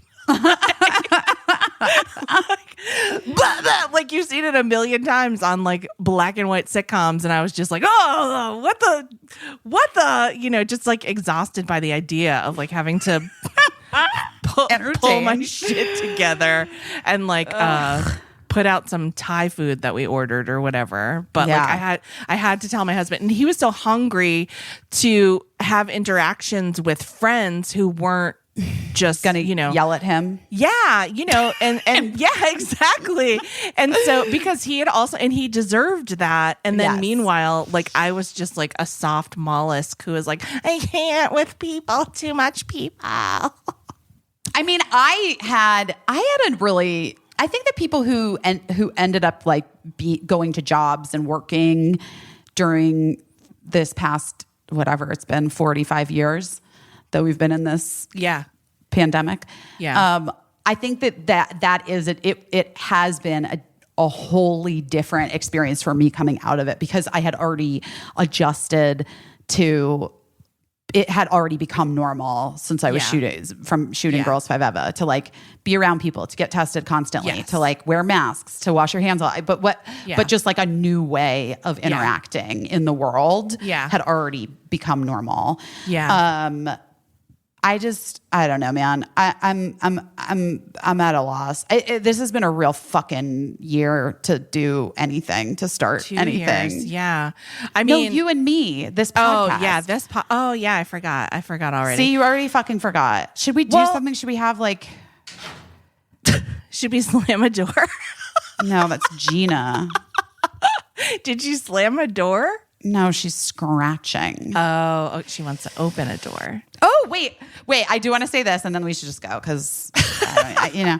So I didn't tell you guys how Gina got to Los Angeles because now the airlines have really like cracked down on flying with dogs that don't fit under the seat. Yeah. Like even if you're like, it's my emotional support doodle, they're like, go fuck yourself. And no, like no more. They used, and listen, I have to say, I do feel like at times I've been on airplanes and I'm like, seriously, person with your 3 golden retrievers. Your comfort turkey. Come on. Come on. But also, who doesn't want little hypoallergenic Gina on their flight? You know what I mean? Why not, little Gina? But anyway, couldn't figure out how to navigate that situation. And so one of Gina's like dog trainers had like a special like license because he's a trainer. And so he was like, I'll just fly her. Oh. Listen, guys, spare no expense when it comes to Gina Linetti. Yeah. It worked out. I mean, he was going to LA anyway from New York. So there it was you fine. go. But so Gina like, Gina flew like not with us. She flew on another flight, like with her trainer, which actually was like kind of amazing because then I didn't have to be stressed about it. Yeah. Anyway, the point being, how are we getting Gina back? And here is the idea that I floated yesterday. An idea so insane, it just might work. Okay. Nervous about Delta variant rising as well. And Cricket, although is a wonderful masked child, like can keep a mask on. Yeah. Not vaccinated because Cricket is too young, hasn't been approved yet. Right. So I'm feeling a little nervous about that. Plus, we've got Gina. You know, I can't fly with her back. The trainer conveniently won't be flying back to New York. So I'm a little bit like, yeesh, what are we going to do? Ray, me, Emily Beebe, Gina, and Cricket in an RV across the country. Come on. Sounds perfect. We put in some cameras. We filmed the whole thing. It's a sizzle for our reality show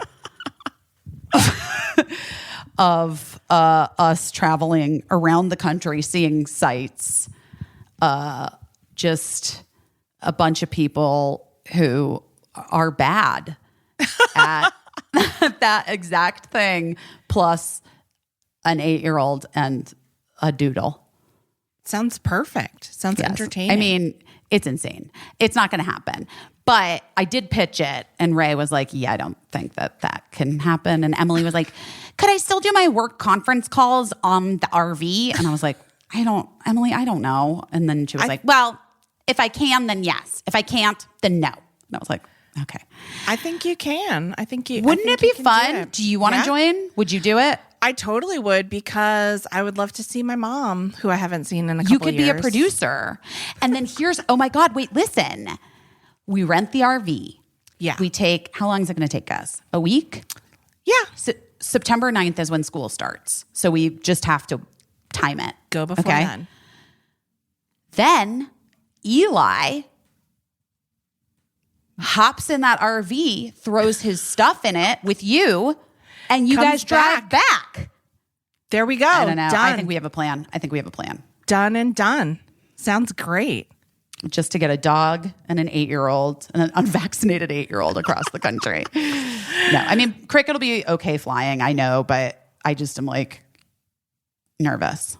Yeah. I don't blame you. I would be nervous as well. Because that little buddy is just the sweetest little fucking chicken, and I just don't want her to get sick. So Gina. She's just voting for the RV trip, obviously. Guys, what do you think? Put her in a self-driving Tesla. Come here. Why are you barking at me? What did I do? It sounds like Gina needs you to do something. Yeah, well, we should, let's call it. Guys, I don't know. If you think that the RV sounds like a good idea, let us know. Reach out. We'll probably do whatever you guys say. So just let us know what you think.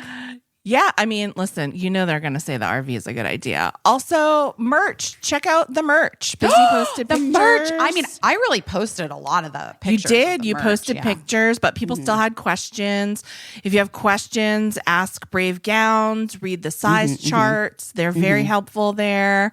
But lots of cute merch. And plus, we have like a couple little odd bonus items that you guys asked for that we're going to put up in the next few days, I think. So, well, we're going to do podcast in the black writing. Yes. Yeah. Or Just the black sweatshirt with the pink writing, I think. Oh, really? Yeah. Oh, I thought we were going to do a more GN, gender neutral. Oh, version. okay. We can do. Hey, here's the thing. We can do whatever the fuck we want. I think we do. I think we do a white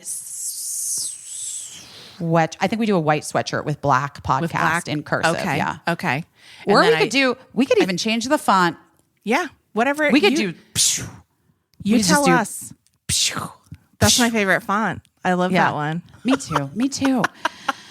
Well, you and I, you know what? We need to get nachos and celebrate. Yes. I want to see you before a full year of this podcast. Yes. And let's just plan that. Okay. I think sometime in the next few days. Yeah, because you gotta. I don't know. I gotta get the fuck on. It's rush hour, man. Did I ever tell? I never told you that story, right? I say it sometimes because I love it so much, but this is maybe too long of a story for now. Just who cares? Who cares? Yeah. When after Hurricane Katrina, I mean, this is a very long time ago. 13 months after Hurricane Katrina, I was like, we should go to my friends. Like, we should go volunteer and do Habitat for Humanity and like help out, like whatever. And I didn't know what this was like. I was in my mid-20s. Yeah. Yeah. I like was like, didn't know what voluntourism was. I didn't know anything. I just was like, wanted to do something, I guess. Yeah. And, so it'd been like about a year. And Linda Cardellini and I were on ER together at the time. And Linda was like, that sounds fun. Let's do it.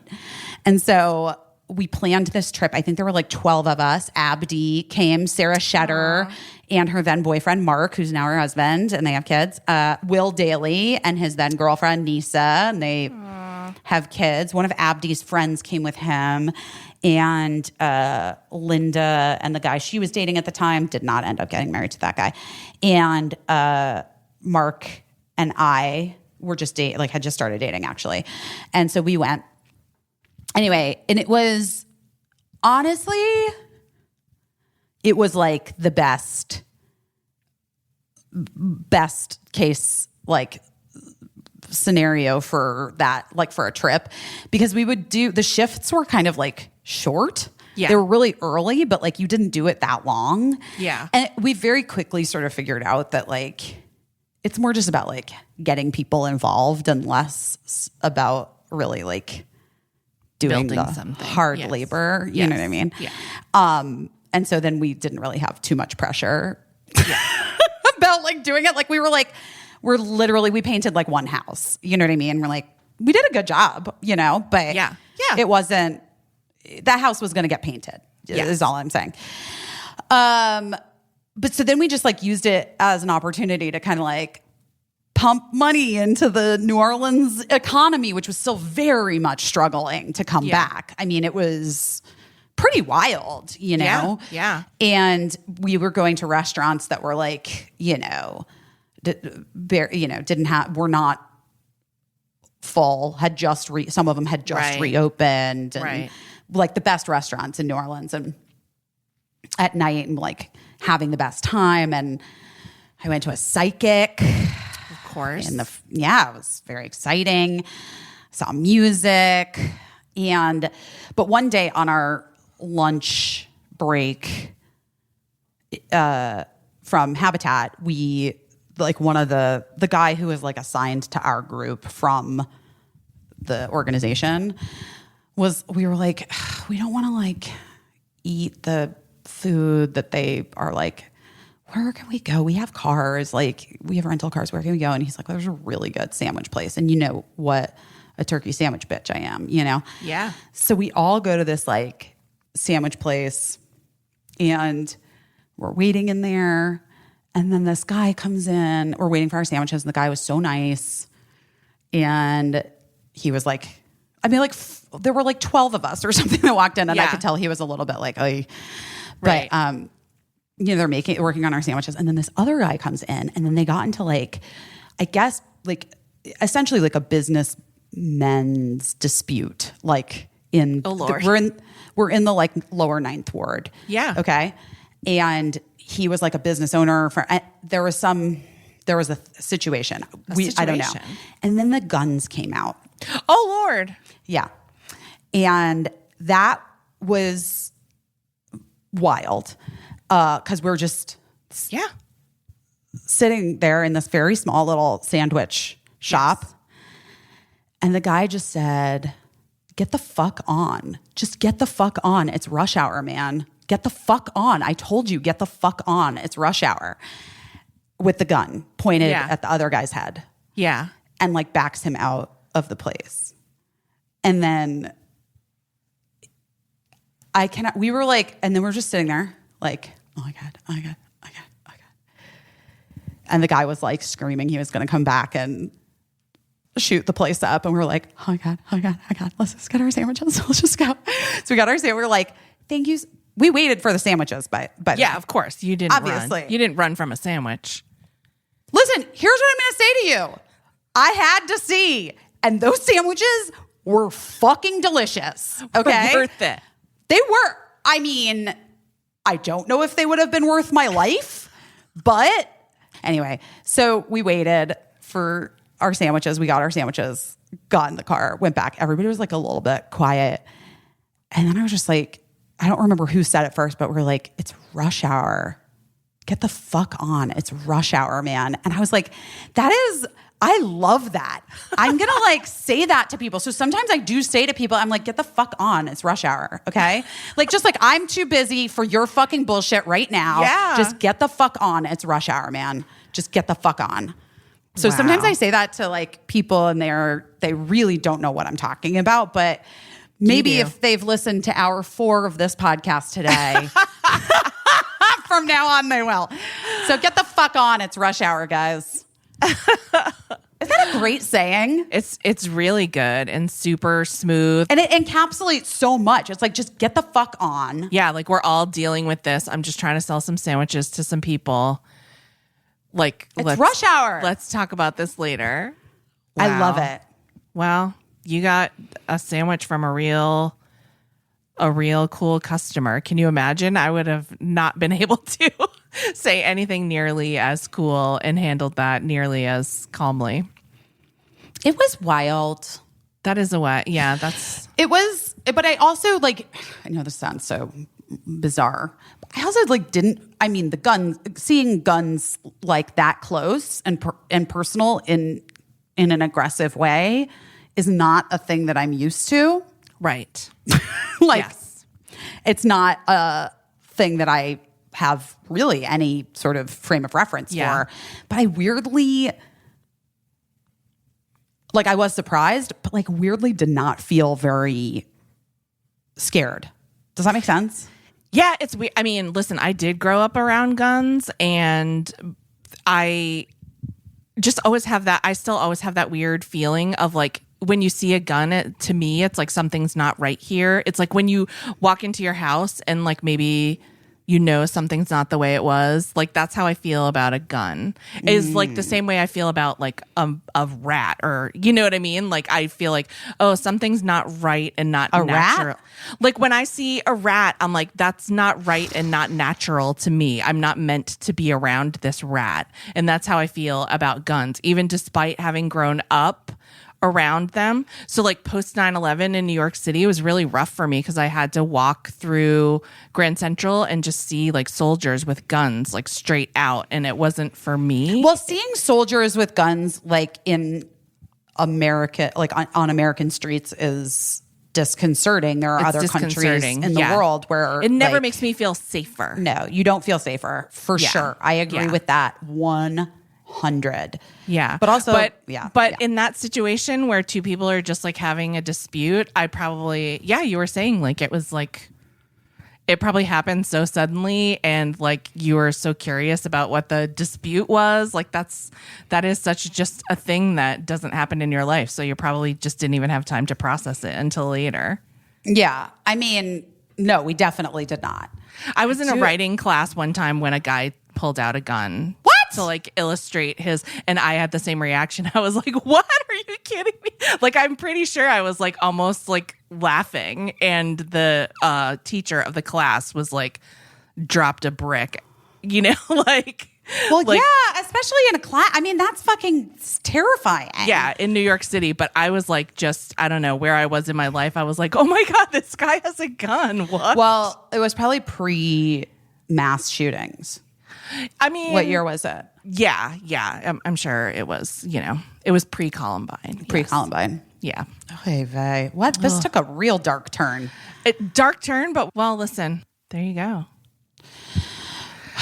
Guys, it's been a year. I can't say we've gotten any better at podcasting. I mean, for sure. In fact, maybe worse. Maybe. But here's the thing. There's always next week. We could really kill it next week. You gave me the best parenting advice ever. I mean, you've given me a lot of parenting advice that I've thought was the best ever. But one thing you said to me, and I don't know when you said it or if it was on this podcast or personally, or I don't fucking know at this point, Caissie. Who but knows? You said the great news about parenting is that you always get another chance to do things differently if you're lucky. Yeah. And every day is a new chance to do things differently if that's what you would like, if you would like to change things up. Guys, next week our podcast is going to be 15 minutes. And I'm excited about next week. We have some really great guests coming up, so I'm excited. I'm not going to tell you who they are because, I don't want to jinx it. we're not jinxing a damn thing. But some really great people that I just think are very fantastic. And we've been so lucky this year. We've had so many amazing guests. And amazing co-hosts that have jumped co-hosts. in. Yes. Post Shantiers as Shantira gets ready for the Emmys. Out there living her best life. We should have asked Shantira to come back for this show. We didn't I even think about know, but she was traveling. And listen, everybody misses Shantira. We miss her, but she's like living, she's living her best life. it. I'm living my best life too, Caissie. Do you believe that? Do you believe it? Well, you're living it the best you can right at this moment. I'm living the best I can right now. And I love you guys. And thanks for listening. And you know what? Why don't you get the fuck on? It's rush hour. Bye. Love you guys. Bye. I don't know what I'm doing, but I'm doing my best.